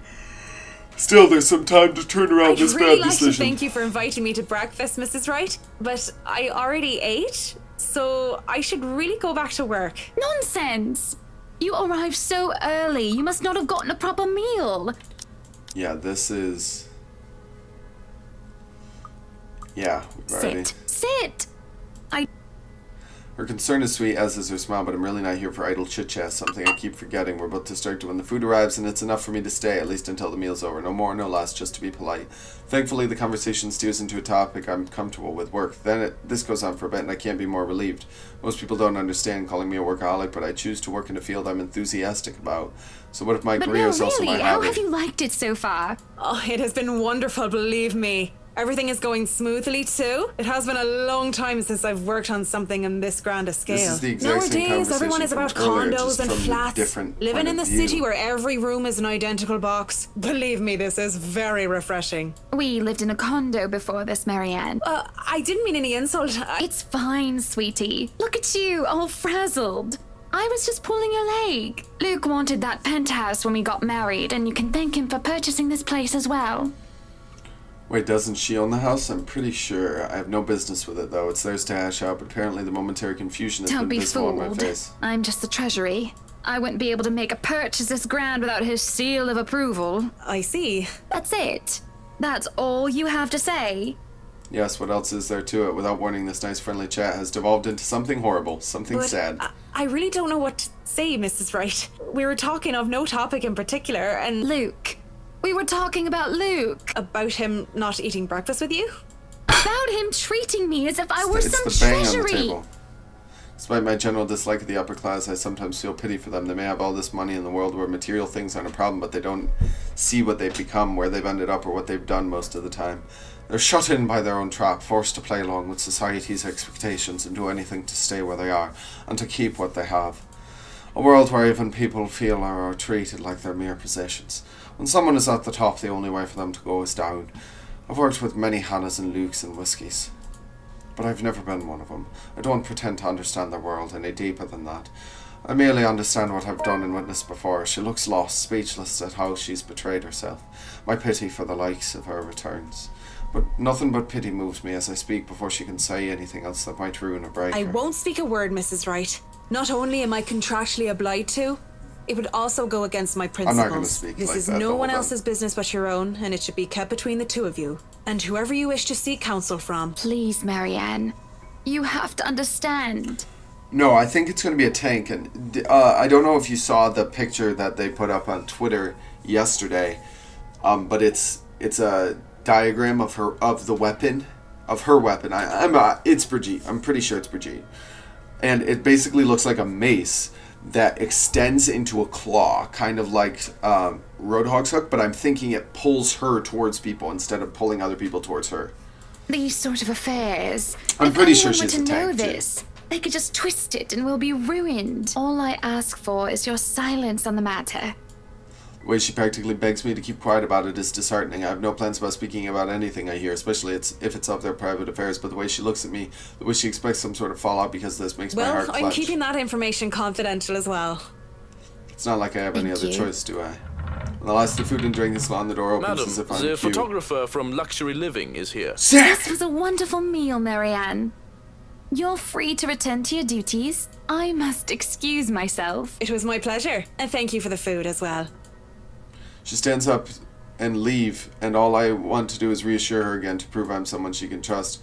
So when she looks back my way, I didn't fight the smile that found its way into my face. I feel giddy, but the feeling dies down afterwards as I sober up. Oh well, back to work. I'm obsessively checking now. Because PTR could update at any time too. Which is where I'm going to go first unless I finish the character right away. Unless I finish the character first. Soon enough I find myself drawn to the kitchen where the right butler has returned to. He's already cleaned the space and is telling the movers to back off and none dares question his My proclamation kitchen. either. No kinder allowed. Little men running around with knives especially. We do not want any accidents to happen now, do we? Good? Good. I mean, it is a knife-wielding German standing there. I don't think anybody would be insane enough I to hope refuse I this meet the age restriction. Or at least the request. height restriction. Because I'm asking to be let in here. You are allowed inside, McCulloch, but not the little ones. Little ones. Shaking my head and a roll of my eyes is all I give him. It's not like I'm going to be any trouble to him. I just need to look around and get my bearings. The breakfast had been distraction enough. I don't want to think about what we just talked about. I just need to get my head straight and get back to work. Movers work efficiently even when they're left alone, and they do quick work of their responsibilities. The head foreman comes, standing in the doorway to consult me on this and that, and I have to go help out every now and then. but they pretty much have everything up to standards. They skip lunch entirely, not even realizing when they do so. Nevertheless, all is well as the butler gets to heating up the leftover bubble and squeak from breakfast and makes a generous batch of fish and chips for them. Most likely simple in comparison to what he serves to the Wrights, but well done nonetheless. That smells good. Want to wrap up some for me to go? It's an idle observation more than anything. My thoughts, as they are, preoccupy me. If there are any left, one can't go wrong with fish and chips. Everyone loves them. Even my husband. And he's American. I really do hate getting so up close and personal with my clients. It's a distraction. It's obvious to me that I've got my priorities all along when I can't help but think about what I've heard, what I've learned about the Wright couple. These things have a way of creeping up on a person. Thoughts, ideas, whether they are fact or fiction, they creep up and fester, crawl and writhe their way that twists. I hear giggling, delighted and mocking. They creep up, and the sensation of fingers ghosting briefly on my arm causes me to freeze and hiss. I half expect her to be there. No need to scream bloody murder. It's just me. Quiet down before you break glass. But it's just whiskey. Don't do that again. Ever. I don't like being scared, though. I don't believe in the likes of spooks. Spooks. Being startled is not on top of the list of things Marianne liked. I love the word spook. It's lucky for him I have nothing within reach, or you would have gotten on friendly terms with something like a rolling pin. What was with that reaction? Were you really scared? Has Johann's been telling you ghost stories? He just loves to scare people. She was spooked. Isn't that right, Brother Gurium? I hope he beats you to a pulp sometime in this game. I hardly see any emotion on his face to begin with since I started working with the Wrights, aside from vague amusement. There must have been something there, though, judging from Mr. Wright's own content look. The expression on Mr. Wright's face is almost cruel, but neither of them spoke, even as Johannes leaves the room to serve the workers their late lunch. Now that we're alone, Marianne, what are you so jumpy for? I was just thinking about all the urban legends the movers have been telling me about this place. Don't tell me you believe in that tosh. Tosh! They're nothing but tales made up to scare children. I just wanted to say the word tosh next. Timmy, Billy, don't you dare go up to that big mansion and get in trouble there. The ghosts are going to get you. That's a boring way to look at it, but that's usually what it is anyway, no? Like I said, I was just thinking... That's what you get for thinking. Would be a relief, actually, if those rumors of this place being haunted is true. That just means I'm not going bonkers. Hearing, let alone seeing a dead person isn't exactly a symptom of a healthy mind. Sure means there would be such things as ghouls and goblins, but at least I'd be sane. On the other hand, there would actually be a dead girl walking around. If you could excuse the inane question, Mr. Wright. You haven't noticed anything weird here? Simple enough question on the surface, yet I noticed the man stiffen as the question leaves my mouth. I wouldn't have noticed it if I wasn't watching his reaction intently, but in his eyes I see something dangerous. It depends on your definition of the word weird. Are we still on the topic of this place being haunted? Because no, things have not started to fly around and we have yet to require an exorcism. I don't think my head would like to do the whole 180-degree turn thing. Well, maybe that, but no strange people? Aside from my usually weird butler and all the weird men traipsing around touching my things. Men. No, not really. Why do you ask? Have you noticed anyone strange while you were here? Because you must report it to Johann's and he'll have security handle it. But these reports better not be about ghosts and things that go bump in the night. I don't want to waste manpower on the boogeyman or senseless witch hunts. I'll keep that in mind, Mr. Wright. But no, it's nothing like that. I guess the mansion is just strange for me. It's a unique project. No strange men or women lurking about then? A dead teenager would technically qualify as strange, but yeah, the whole I see dead people thing isn't going to go over well. But I'll inform Johannes immediately if something comes up. I'm serious, Mint.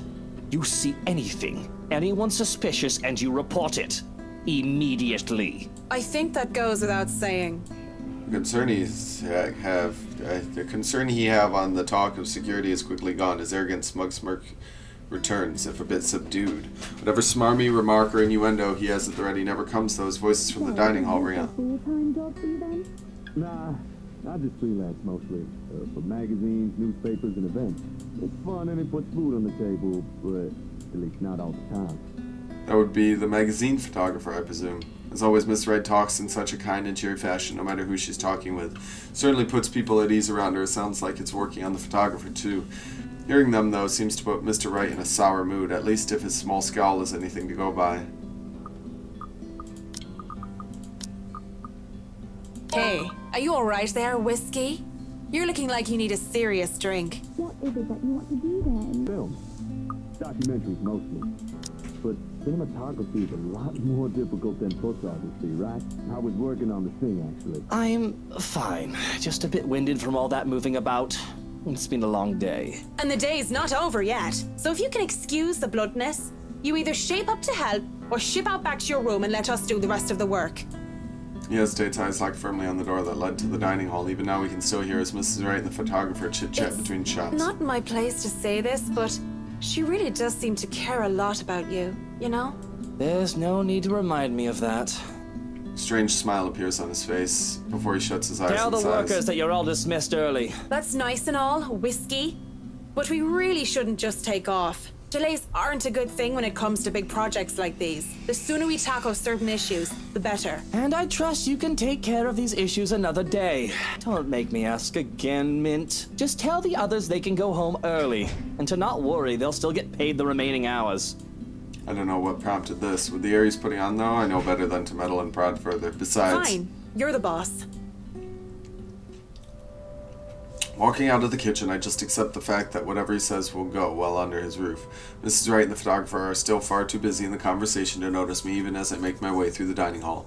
Besides, I didn't want to Well, it ruin their wasn't fun. really a big thing. People didn't like Blue Fonzie very much. People don't like a film about colors. I suppose they would have liked Blue Bibby a lot more. Going to the foyer has me stumbling upon the family butler once more, who raises a brow at my presence. And where are you off to in a hurry, Miss McCulloch? The foreman is looking for you. The Bratwurst wants us off the clock. He's dismissing us early because of... Oh, I don't know. He just wants us out of here. I'll go and call a cab for you then. It would be for the best that you leave when he asks you to. I don't doubt it. My ride back to the city doesn't take too long to get here. 26th. To keep her mind off things that haunted her, Marianne McCullough focused on assisting the Wrights during their move, and later that afternoon she was seen chatting with Luke Wright, who then demanded that she and the rest of her crew take an early leave. I still see that note back there, and I'm kind of surprised I can't look at it. Granted, there were some difficulties at first because the driver didn't know where the Ermengarde mansion is. He tried to have us hand over GPS coordinates from our smartphones or some other technobabble I didn't care about, but the butler didn't understand. As soon as we told him it's the haunted mansion over in Anselm Village, he knew just the place. He finally headed over, albeit with some hesitation.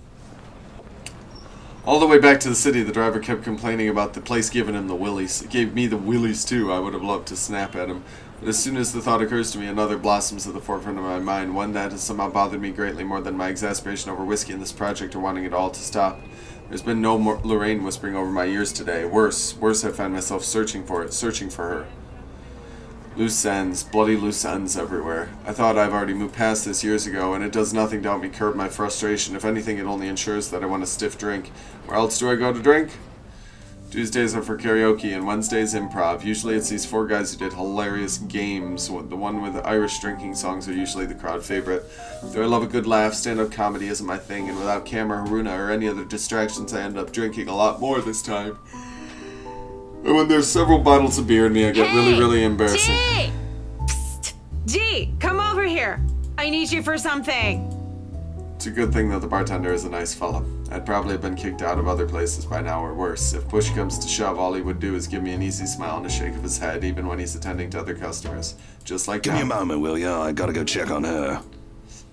He's some Asian guy. I'm pretty sure I've seen him before a couple times, although he never talks to anyone else except G. The girls used to be all over him too, but he just always turned them away. You go do that before she falls over. All right. What is it? Do you need someone to help you get home? Bartender, pour the wine. I think that's enough alcohol for you, little missy. I'm cutting you Is off. that the inspector? Wine comes from the back of my throat as he pulls the bottle away. I have no hope of getting him back once they're behind the counter. Even in my drunken mind, I don't dare hop it over for them. Because what little sense I have left knows I'd sooner take a floor dive than succeed in wresting a bottle from the sober man. But that doesn't stop me from trying to reach out with my arms like a stupid idiot. Anyway, he smiles and shakes his head just like I know he would. Before going back to the Right other guy. now, where were we? How you holding up, boy? No drinking, no one to really chat with. I would have gone home or gone to sleep on the bar right then and there, but I'm not ready to stand up and Same turn old, back same home old. yet. I'm still on the Luxborn firm case. Those blokes they talk about being in dark suits, whisking people into the night or some shit and all that. Didn't the media call it some ridiculous name in the morning news? What is it this time? Wait, don't answer that. They've called it a lot of things. As long as people don't start running around and claiming they're the Illuminati. So, what have you got for me this time, G? Anything good? Slow down there. You haven't even told me what sort of dealing dosh we got. Who are you looking into this time? Talk would have interested me, would have kept my attention if I cared. But in my current state, I can barely give two shakes about things going on around me. All these words are buzzing, barely surfacing from the sea of sounds that is the pub, and it would have stayed that way, perhaps even drowned if I didn't hear his Luke name. Wright. You know the guy. And don't pretend like you don't, G. It takes a special kind of ignorant not to know who he is. That smug blonde who likes throwing round his money. He was just here a few days ago, as a matter of fact. It's the same model for the Great inspector. tipper. If you think him just dumping a wad of cash on the counter after having too much whiskey counts as tipping, why are you asking? He dirty? You have no idea, G. He's probably the worst sort you can imagine. Luke Wright. Whiskey. Even without him around, I'm still hearing about the guy. What an absolute jerk. Despite this, I find myself getting up and sauntering over to join Is him this before I smart break talk about Luke fucking Wright I'm hearing, eh? Private conversation here, lady. There's only amusement on G's face. The Asian guy starts to look ticked off. Don't worry, Holmes. She's clean. And she might be able to help you with your, predicament. Course. A drunk's just stumbled through here with what I need. Get real, G. No offense, lady, but you're smashed. I know, right? Nothing beats being drunk after a hard day's work, especially when you're working for Mr. Luke Wright. So, she works for the guy? Doesn't that make her, I don't know, suspect? See, have a little faith in me, why don't ya? I don't have much, and you might as well have something to go off. You're the one who was so desperate to come running to me for business. Yoo-hoo! Still right here, fellas. 5'11", can't miss me. Unlike Shorty over here. What's with that mad look? You want to dance, boy? You don't look like you can bust a groove. Maybe a leg. What with that fancy coat of yours? To add insult to injury, I move directly behind him and use the top of his head as an armrest. I do that to people. I don't do it to be mean. I do it because it's comfortable. When he shakes me off, I plop into the seat right next to him. Don't try me. You can hardly stay on your feet. Alright, let's check this once more. Come on! Blizzard, don't disappoint me. We don't want to ruin your fancy coat, do we? Ah, children, the both of ya. But you're still standing after all that, are ya? Matt, you see this giantess? She's a legendary Giantess. regular here. 5'11" is Been not a treated like giantess. there's no tomorrow. I'm a bit jealous. Can't do that anymore or my liver will give out on me. Good with the mic, too. Don't see you much recently, but I guess you're always busy, aren't you? You're some fancy designer or something, if I remember correctly. Wait, I know you. You were at the open house for the mansion. Yeah, that's right. Marianne McCulloch. I'm a famous interior designer extraordinaire. Ooh, that rhymes. Anyway, you guys were talking about that weenie Luke Wright. Or something. Can't really talk about it. I don't even know if I can trust you. Even if G said you're clean. But anything would be of help. Well, I don't gossip about my client. You wanted to gossip about him a few minutes ago, Marianne. And that was the beer talking, not Marianne. You won't mind if we ask the beer a few questions then? Maybe. Depends on who's asking and what they're asking. But seriously, that guy is abso-fucking-lutely frustrating. One moment, he's an absolute dickhead. And then he's acting like an actual decent human being the next. I just can't figure him out. I can't imagine how that pretty wife of his can put up with him. If I were her, I'd dump his flat arse straight up. I'm not just saying that because I think Hannah's pretty or anything. Luke is a catch too. They both are, but I really cannot, for the love of all things holy, see how they even work out Luke together. Wright. Have you noticed anything strange about him while you were working with him? Anything peculiar? Of note? You're the one being peachy right about now, Holmes. But nah, nothing that comes to mind off the top of my head. He's just like most rich, smarmy arseholes and then some. A giggle bubbles up as I press my cheek against the cool countertop with my eyes shut tight, just because, eventually cracking one eye open just in case they thought I fell asleep. I grin at Holmes. I'm guessing you're some private detective or something. Is it Hannah? Did she pay you to look if he's been cheating or some such? Hannah's the wife, right? What about her? How is she? How is she or how is she? Well, definitely the nicer of the two and sexy as sin to boot. Not a private detective then. Are you from one of them tabloids wanting to know if the Luke Wright doesn't know how to put his pants on right? Pants. I'd take the pants off. Ah, here we go. Slipping. I haven't been this drunk in such a long time. It's a miracle I've been coherent for as long as I've been I'm asking you if you've noticed any odd behavior from her. Odd behavior? What? I wonder how she'd be drunk. I can just imagine her like the giggly sort. What do you think? These are serious questions, Marianne. Lives might just be at stake here. What do you expect? She's smashed. Why am I even doing this? This is getting me nowhere, G. She's not a reliable source. The chief, let alone the courts, aren't going to take the word of a drunk. This'll be dismissed, and I might be in trouble if they try to argue that I coerced a testimony out of her. This is a fucking train wreck. You're a fucking train wreck now, if you ask me. Maybe it's about time you apply the brakes and stop for a bit. Wave of despair that comes over the both of them is palpable. Feelings had a taste to be the bitter than the beer I'm full of, and it gets me thinking, though thinking doesn't get me far with too much on my system. You know that's not an option. Thanks for being patient, McCullough. Good luck with your work on that mansion. Speaking of that mansion, there's something going on in that place. Something. As och day! No wonder Mr. Wright likes it so much. It's as fishy as he is. Rotten bloke. Maybe that Santos girl is really onto something, eh? Suspicious shite, I'm telling you. Explains why she's so reluctant. What do you mean that Santos girl is onto something? Before I get another word out, there's hands on my shoulders and everything starts to spin. I quickly slap his hands away best I can and send him the foulest look I can muster. Take your hands off me, pipsqueak. I'm not a lady who's shaken or stirred unless you want me upchucking on your pretty hair. But it's just like I said. Are you sure you aren't brain damaged or deaf? She's still sassing him. Santos girl from BRC showed us this creepy letter. You know, just like those spam stuff you get in your emails. And we thought it was some joke or that the girl was just a bit too green to handle a big sale like that. You should have seen the look on their faces when they saw it. Whiskey, that's Luke fucking Wright, you get me? And the missus didn't look too happy either. I should have taken a picture and posted it everywhere. When rich snobs give you that face, no wonder the Santos girl went all mental on us. Working with them does that, you know? I think I'm about to. I'm not mental yet, am I? Anyway, just like I said, in that man... Hey, you okay? Holmes? You're looking a bit shaky yourself there. And he really is pale, paler than before at least. I can see the gears turning in his head on overtime. Suddenly he shoves a card in my hand. On his name, Ashton Frey, and his number, but he has second thoughts as he grabs it from me and slips it into my pocket. You're cute, pretty boy.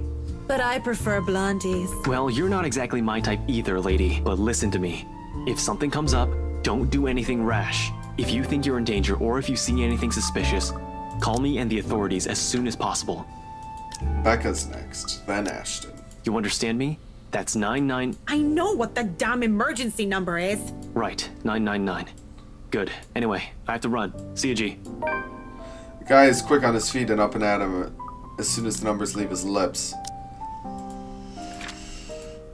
Oh wait, I skipped it. The interior designer once again drank her frustrations away at the crawl bar, albeit heavily intoxicated. She was seen chatting with Ashton Frey, a detective inspector working for the LPD, about Luke Wright before abruptly leaving. The detective left her his calling card. Watching him as he maneuvers through the crowd of the other pubgoers is enough to tire me out. Fast as he can, he's at the door and throws us a smile, and that's all we get before he's Oi, gone, what just about like your that. drink, boy? I'll go put it on your tab then. Holmes boy always like that, G? Pretty much. But what about you? I suppose I'll put your drinks on your tab too. Don't want you to spill your wallets when you look like you're close to spilling yourself. Yeah, and if it's fine by you, I think I'll go take a bit of a cat nap here. Just for a sec or two. Go right ahead. I'll wake you when I close up shop. Mumbling a sleepy thing, swimming in cocktails, I doze off on the spot, face pressed on the counter. Already I dread the pain I'll have for sleeping in such a position, but when you gotta go, you gotta go. Oh, again. Oh, Marianne! How long have you been standing there, Picking dearie? up right Come where we join left us, off. Marianne. We won't bite, unless you ask, that is. Not that I can get much sleep to begin with. Oh boy. Do people ever have the feeling they're working on something they really, really enjoy, but it still eventually tires them out? We're on 28. We haven't even made it to Halloween yet. Oh, we've only made it to the 30th.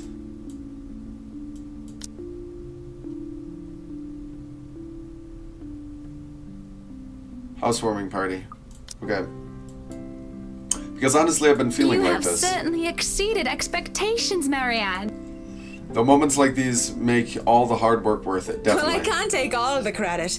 People have certainly been enthusiastic about the idea of working on the Wright mansion. There won't be any more problems unless Mr. Wright has any more objections about the second bedroom. Oh, no. We proceed with that room as planned. Oh, shoot. I already agreed to him having his greenhouse and his vineyard and his stables. He may as well let me have this one thing. We're only about halfway done, but the honest satisfaction in a client's face is enough for me to push through. Let's face it, between my exasperation at Mr. Wright's antics and her, I've been burning the candle at both ends. Can't even close my eyes without seeing a dead girl's face. Dead girl. Dead. She's dead. I have to keep reminding myself that, bearing my feelings as deep as they've buried her body 6 feet under. Shouldn't waste so much time on someone who's supposed to be gone. I've wasted so many years thinking about her already. There should be no need to bother myself with the dead when I should be bothering myself with the living. Too bad the living are usually as complicated, if not more, than ghosts of the But past. don't you have a party? Yes. But Luke's just being a sweetie, you see. That friend he's visiting. He's having marital problems and he's just trying to cheer him up. It's even more complicated when the living in question is a pair of rich and famous socialites way past their honeymoon phase. I've been somehow roped into being a They've been relationship married count. for a long time and they've hit it. His wife has a but it's never sometimes. What do you If I'm going to be completely honest, I need to... suppose it is? Then I tell... But if maybe he should try being independent for a while. Everyone's supposed to be... We shouldn't let our fear... Why she thinks a single woman like me would be the best source of relationship advice is beyond me. Still, I talk and answer at the best of my abilities. Without realizing it, I'm already pouring out the part of me that I had thought was long gone. I'd like to believe my words will be of some help to my side. If I'm honest, though, they're some help to me, like a weight's been taken off my shoulders. I Lorraine. really should handle what's left of the... You won't be attending. Oh, you really? The weight of what happened to her hasn't left me yet, did it?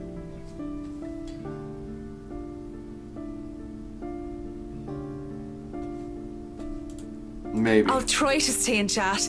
Maybe grab a few bites I'm and a drink, watching but all of my I can't be notifications around for in the case entirety of it's the playing event. Overwatch. My apologies. Busy. You must stay a while.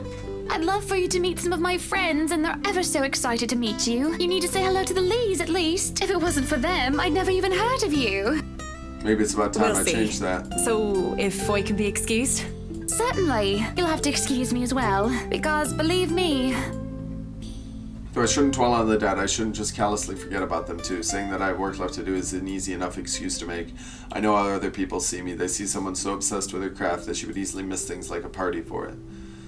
Outside the parlor, people hurry about here and there in preparation for the Wright's grand housewarming party. None spare me a glance as I slip past them, each working on their appointed roles and not daring to slack off while they work for what is probably the most powerful couple in Luxburn.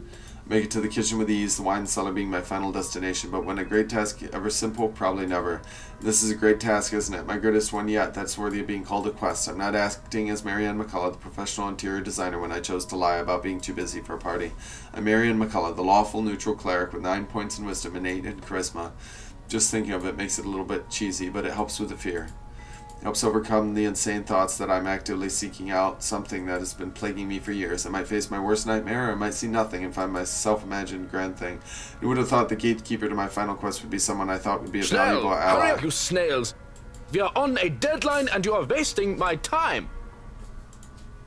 The butler comes from the cellar and into the kitchen, tailed by a couple of others, people who I assume are most likely chefs and bartenders. He raises his brows, seeing me just standing by the hatch, by the trapdoor. It almost looks like he's going to throw me out for being in the kitchen without permission. But then he motions for the others to disperse and familiarize themselves with their surroundings. Meanwhile, he continues to stand there, preventing entry to What the are you darkness doing here, beyond. Fraulein? This is not the place for guests or in an architect right now. I request you leave. I was just looking around for any last-minute things, yes? Yes, you have been doing that a lot. Looking around, snooping about. Now is not the time for such things. If you're not careful, people might think you are up to something. The look he gives me as he says this is almost chilling. If life was a game book, he'd probably be the true neutral warlock guarding the treasure room, a difficult opponent to beat with 9 points in wisdom and 8 in dexterity. I'm not done yet. I actually need to go into the wine cellar. Just need a quick go at the place. So just don't mind me. I'll be out of your hair soon enough. Go outside, enjoy the party. Bask in the praise and adulation they will no doubt shower you with when the madam speaks highly of you. Surely you've had enough of this stuffy old kitchen by now. You do not want to cause trouble. Both the Bratwurst and Hannah want this to be perfect. It would be a disservice and disrespect to toe out of line and risk it being anything otherwise. And more importantly, I will be blamed for any failure that happens tonight. His intervention almost turns me away. Maybe this is a sign I'm not meant to seek Lorraine out, but... Please. It's really important. 15 minutes. 9. 10 minutes. Any longer and I'll pull you out of there I myself. love his voice. He's got a really strong voice. Bratwurst will be furious if he thinks anyone is touching his precious wine without his permission. Thank you. This seriously means a lot. He steps aside begrudgingly. At this point, it looks like there's no turning back. Zeller greets me ominously. Are you serious? You have the mirror on a wall with 2 torches? Are you kidding me? The space feels smaller with a lot more bottles lining the wall compared to before, and knowing what might be waiting for me here makes things worse. The mirror that has been moved from the study is my goal. I did not return to it after my initial discovery, but the thought of Lorraine, about how much I want to see her again, even if it's just for one more time, keeps coming back to my mind. As I walk through the cellar, I have to stop when I feel something crunch beneath my feet. Whatever few bottles were left behind here are now nothing but glass under my heels, perhaps dropped by one of the many chefs and bartenders the butler had escorted through here before, and it made a downright mess, with the red slick pooling from the remnants of a good drink. It's blood. With how dark the place is, a person with a dark enough imagination might easily mistake it for blood. It's blood. I can't help but think that it is, despite the easy logical explanation that had come to my mind only because of what I'm about to do. It's blood. It's merely a momentary distraction as I continue to the end of the cellar where the mirror stands. Propped up on the far wall, it gleams innocently while pretending to be a simple and ordinary mirror. How morbid to think this thing can show a person their deepest, most desperate desires and then twist it into an image so dark. The mirror of Irusei. Da-da-da. But dark. You know what I mean. That's what I had seen that day, though I heard Lorraine many times. I had only seen her face within its frame. I wonder if people have discovered it before. How many were wasted away in front of it, enamored, and how many were frightened away by what they saw? And yet, as I stand before it now, nothing. I can barely see my own reflection in the darkness. How does this even work? Mirror, mirror on the wall? Something? Anything? Nothing. Touching its surface doesn't make it magically activate or anything like that. There's no sudden surge of power, and I'm not suddenly granted sight. It stays what it is, a mirror. Was Lorraine's appearance in the mirror all some sort of fever dream? Behind you. Am I really that burdened with guilt and despair that my mind would eat itself in my stress and have me hallucinate such things? Behind you! Either way, I'm just going here with some crazed obsession for a girl long gone must warrant me a trip to the doctor. Behind you! Already I feel ill. After a few more minutes in the hope something would change, I turn around to leave. Can't just go back upstairs like nothing ever happened. Perhaps drop by the party for some hors d'oeuvres and then go home and collect myself. Oh, Marianne, you give up so easily. Besides, Mrs. Reddy's expecting me and I'm... Going to leave me again then, are you? I was close. I stop in my tracks but don't turn back. As much as it pains me, I don't look back. If I'm just hearing her again, desperately delusional, I look back and see nothing. I don't want to give myself false hope. When I feel fingers around my wrist pull me, I look back in shock. My first thought is, how in God's name is this possible? And the second is, Lorraine. Her hands are cold. Are you that mad at me that you're just going to ignore me, Marianne? I don't know what to say, and I can only stare at her and wonder. She stands there in the mirror with only her arm extended outwards towards my... For my sake, I thought it was my ankle for some reason. I look at the hand still holding my wrist, and when she sees me looking at it, she moves it so that our hands are intertwined, fingers weave together. Seeing her there and feeling her touch means I'm not crazy, though however impossible and unexplainable this all is to me right now. It just takes my breath away. Pulling her out from there is tempting. I can imagine doing so with ease. We can be together again, Lorraine and Marianne, like nothing ever happened. But that would all be a great lie, wouldn't it? Pack out your tongue. Don't just look at me like that. Say something. Even if this were some magical portal that could bring back the dead, that doesn't erase anything. Just looking at her, still a young teenager while I'm already a grown woman, serves no other reason than to break the illusion that blinds me. I've seen her twice now, always behind that mirror. If this is real and it isn't some delusion, why can she only exist behind the glass? You have no idea how happy I am to see you. It's been so long. You don't look happy. I really am happy, but at the same time, I can't help but think about what happened to you. And what does that mean? What are you saying? She gives me this peculiar look, and before my eyes she moves to step out of the mirror. In turn, I wrench my hand from her and take a step back, almost as if I'm afraid. I don't know how this is possible. But whatever this is, it isn't real. You can't be real. I'm right here, aren't I? What other proof do you need? No. I see you. I hear you. I feel you. But even with all that, you can't be real. You just can't. I saw your body. I helped bury you. You're dead. A deep hurt crosses her face and it breaks my heart in two, seeing her wear that Burying expression. me wasn't the only thing you did.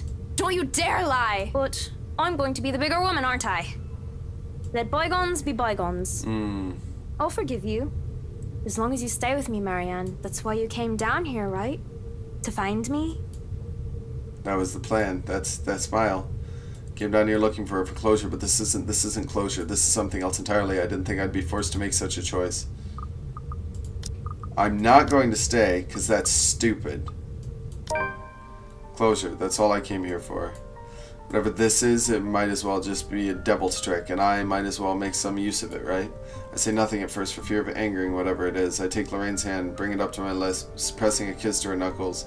She takes it as an invitation to pull me along and step back into the mirror until only her arm is I extended should have again. been more honest back then. Both to you and myself. I know it's too late. I'm sorry. But the thought of being with the dead did not agree with me, I not one can't bit. stay with you. I'm gonna load this one and just, because that's the one I'm gonna choose. I want to stay. I really do want to stay with her. I'm getting tired of pretending, lying to myself. How the fact of admitting only brings to light how Lorraine was right about me all along. I should have listened to her. Lorraine, you're dead. How can we even stay together? I know. If you're dead too, And it's your fault, isn't it? she's gonna be like, you tore have us to apart. kill yourself. But now, you can put us back together again. And now that I have no other choice but to fix what I've done to us, then who am I to do so otherwise? Sorry. I must look like You're a gonna right use the mess. glass that I'm you here, stepped on. Em. I'm here now, don't you worry. Come here. Takes everything I have not to tear up at the sight of her. She reaches out, slips her hand through mine before pulling me away from the tunnel and towards the mirror. A reflection of a grown woman and a teenager barely past her prime leads to a bizarre light I in the can't halls. imagine how you've been so alone all these years. I left you, Lorraine. I didn't mean to, but that's what I did. I don't even know if you can ever forgive It's me. not her anymore. Don't cry. Doesn't suit your pretty face. Besides, I don't have to be alone anymore, do I? You're here for me, aren't you? You'll never leave me again, will you? My mouth goes dry as she looks at me. This isn't the plan. This isn't closure. Yet her hand makes me believe this is real. She's real, and that's all that matters. Nothing else. Of course. I wouldn't dare leave you. You swear you won't leave me?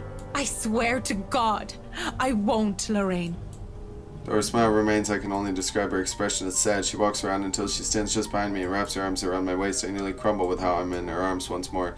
When she puts her chin on the crook of my neck, I feel her hot breath on my neck, and I'm filled with both joy and grief. The scent of chocolate, almonds, honey, and beer surrounds me. My first taste of love, the love that I denied, had been so Bud's not bittersweet. the only one you're making promises to, Marianne.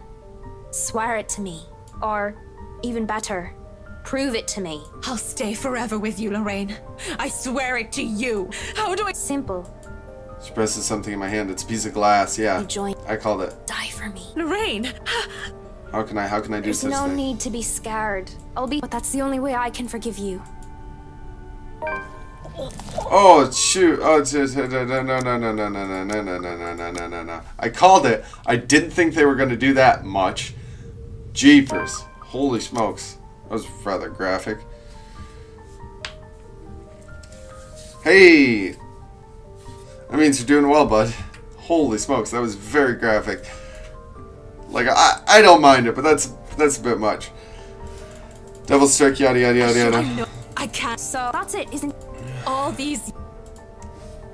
She thinks she can guilt me into being complacent, but she realizes otherwise as I pull my hand from her, and going by the look of anger on her face, an anger that runs cold, she did not like the fact that I'm not some puppet on a string. Had she chosen her words carefully, I would have accepted whatever punishment she chooses to give me. Guilt had run my life, and it might have very well ended it because I deserved it. What I did to me. The blood in my hands is mine, not yours. Whoever or whatever this shadow is, my gut tells me she's not Lorraine. Cool. I broke your heart, not your neck. Don't you dare deny it! It was your fault! Because I loved you more than I dared to admit? Yes, that was my fault, but I never meant to hurt you like that. Despite my words, no matter how sincere they are, she appears angry, enraged. In fact, it's been years since I saw that face, and even now the memory of it is still etched deeply in my mind. The hurt, the tears, the hate spilling from her eyes that day, the moment I rejected myself for who I am. And she definitely will hate what I'm about to do next. To my left, a wine rack, and from there I take a bottle and pray for all the saints I can remember, for all my sins, for every hurtful word I've uttered, for what I've driven her to do that day, what I forced her into. What are you doing? I do it without thinking twice. Shatter the mirror! Wait. Screams echo bitter, searing, like every wounding accusation she hurled at me. They've never left me. I doubt they ever will, but with this I can move away from her. Live my life as I should, free from burden. Nice. Good for you, dude. Yeah, and we can practice it more if you want to. I think I'm almost done with the Marianne leg. I'm gonna check for updates. This should be on soon. This should be up within the hour. I loved will never want me carrying this to my death. As the screaming dies down, I can't help but mutter weakly. It's done. It's done. Oh, Lorraine. Forgive me, Lorraine. I take some time to compose myself, breathing in and out, stomping down on the tremors, still racking my hands, straightening out my jacket and fixing my hair. All a weak attempt at returning myself to someone resembling my normal self. This would probably be easier to do so with a mirror, but I likely won't be able to stand looking at one for a long time. I should probably go back up there. Party to attend, rich socialites to do business with, and food to eat. Mrs. Wright will be happy if I make some time for it anyway. Yeah, one last time to the shattered glass beneath my feet. Lorraine. May you see God's light on the path. Turning around to leave, and for good this time, the uneasy smile falls on my face falls as I see Lorraine holding well. Mac. You really didn't think it would be that easy, did you? You get bonus points for trying. But you should know innate charisma is not enough to turn undead. She advances towards me, backs me against the wall. I can't even reach for another wine bottle without putting myself within her reach. Despite my earlier bravado, I didn't think she'd be able to exist at all without the mirror. Can you blame me, though? It's not like I'm an expert in the supernatural. You shouldn't be. What? After the mirror? Did you think just moving on will erase what you did to me? You're nothing but a murderer, Marianne. A murderer! Stay back. You're not real. Leave me alone. Stop. I'm trying to move on with my life, so why won't you let me? Please! Just get out of my head and leave me be!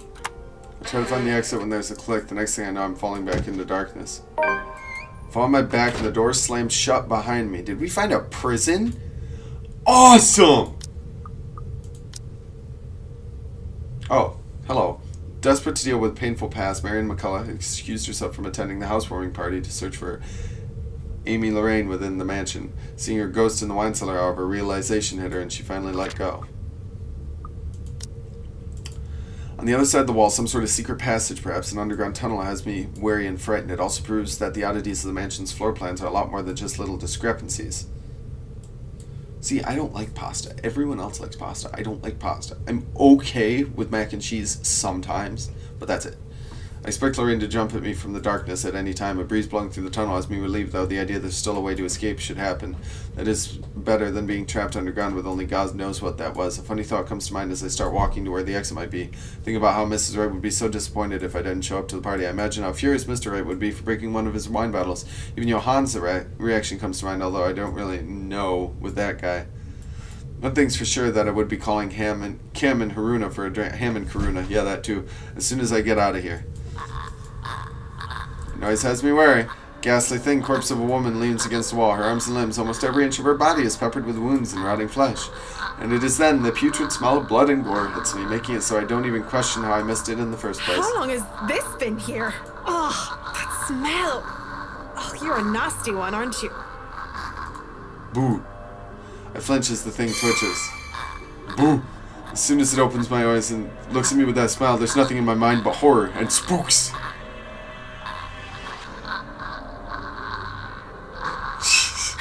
That's what everyone says, actually, believe it or not, about pasta. Break into a run. Run from the spook.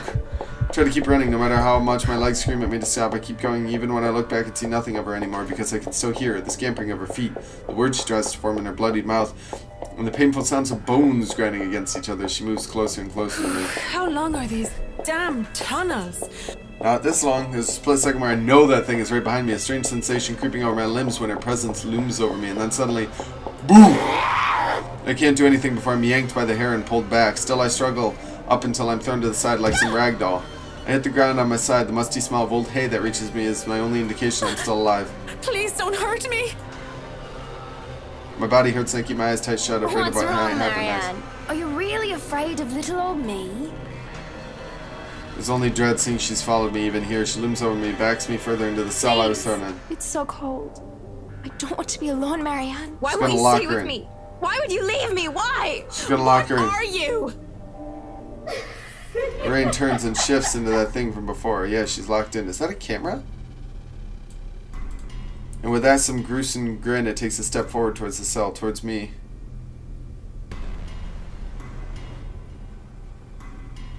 I love watching Emong. He's such a good guy. And it's like, he makes the same comments I make on a regular basis and just to my chat and not in the microphones. So I relate. I barely scrambled to my knees in the door when the cell slams shut and it just stands there staring. Shouts for help ring out in the tunnels, but none of them are coming from me. I'm more paralyzed and shocked by what's happening. My throat tightens, being fooled by the image of Lorraine as the thought of being trapped down here. So then where? Help me! Help me! Oh, help me! Are you getting all this on camera, Carl? Yeah, but are you guys sure this is a good idea? We're breaking and entering here. Don't worry, the owners of this place haven't been here in a long time. Look at this thing, though. It has writing in blood like some cheesy 80s horror prop. Wait, I have an idea. Oh man, that's genius! What kind of butthead would even take this thing seriously? Maybe we can stick this in Rowan's backpack. That's Juarez kid would panic. Oh no. Guys? What? Spit it out! Behind you! There in the corner of the cell, the digital camera comes flickering to life. The video is played back on the screen. It was hard to even consider paying attention to it when my life is on the line. But when the ghost doesn't move and the teenagers' mocking shouts of "Help me" fill the cell, I just had to watch. Ooh, that's horrifying. What I'd seen students judging by their St. Goretti uniforms. I'm talking about the custom game is horrifying, not this. They were holding... Letter. And that thing, the woman, she... What are you now, Hannah? Rebecca. Okay, yeah, we're on to Rebecca. So I'm going to save this one here. Let's see it. While trying to escape the Phantom disguising as her friend, Marianne discovered an underground prison hidden in the deepest corners of the mansion. Now trapped in one of its cells, she found a recording left behind by some of the mansion's victims. You can look at Rebecca's profile first. April 1st, Aries, 29 years old, height 5'5", oh she's short. A history teacher, Scottish, atheist, raised Kirk.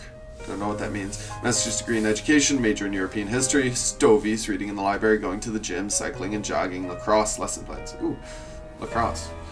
Although of Scottish descent, she grew up in Luxburn and even went to school in St. Goretti. Her parents were professors of European history and Southeast Asian history at Luxburn University. They were often busy, and that forced Rebecca to be independent early on. Surrounded by books and instilled with a love for learning, she was a star pupil and was often called the teacher's pet for it.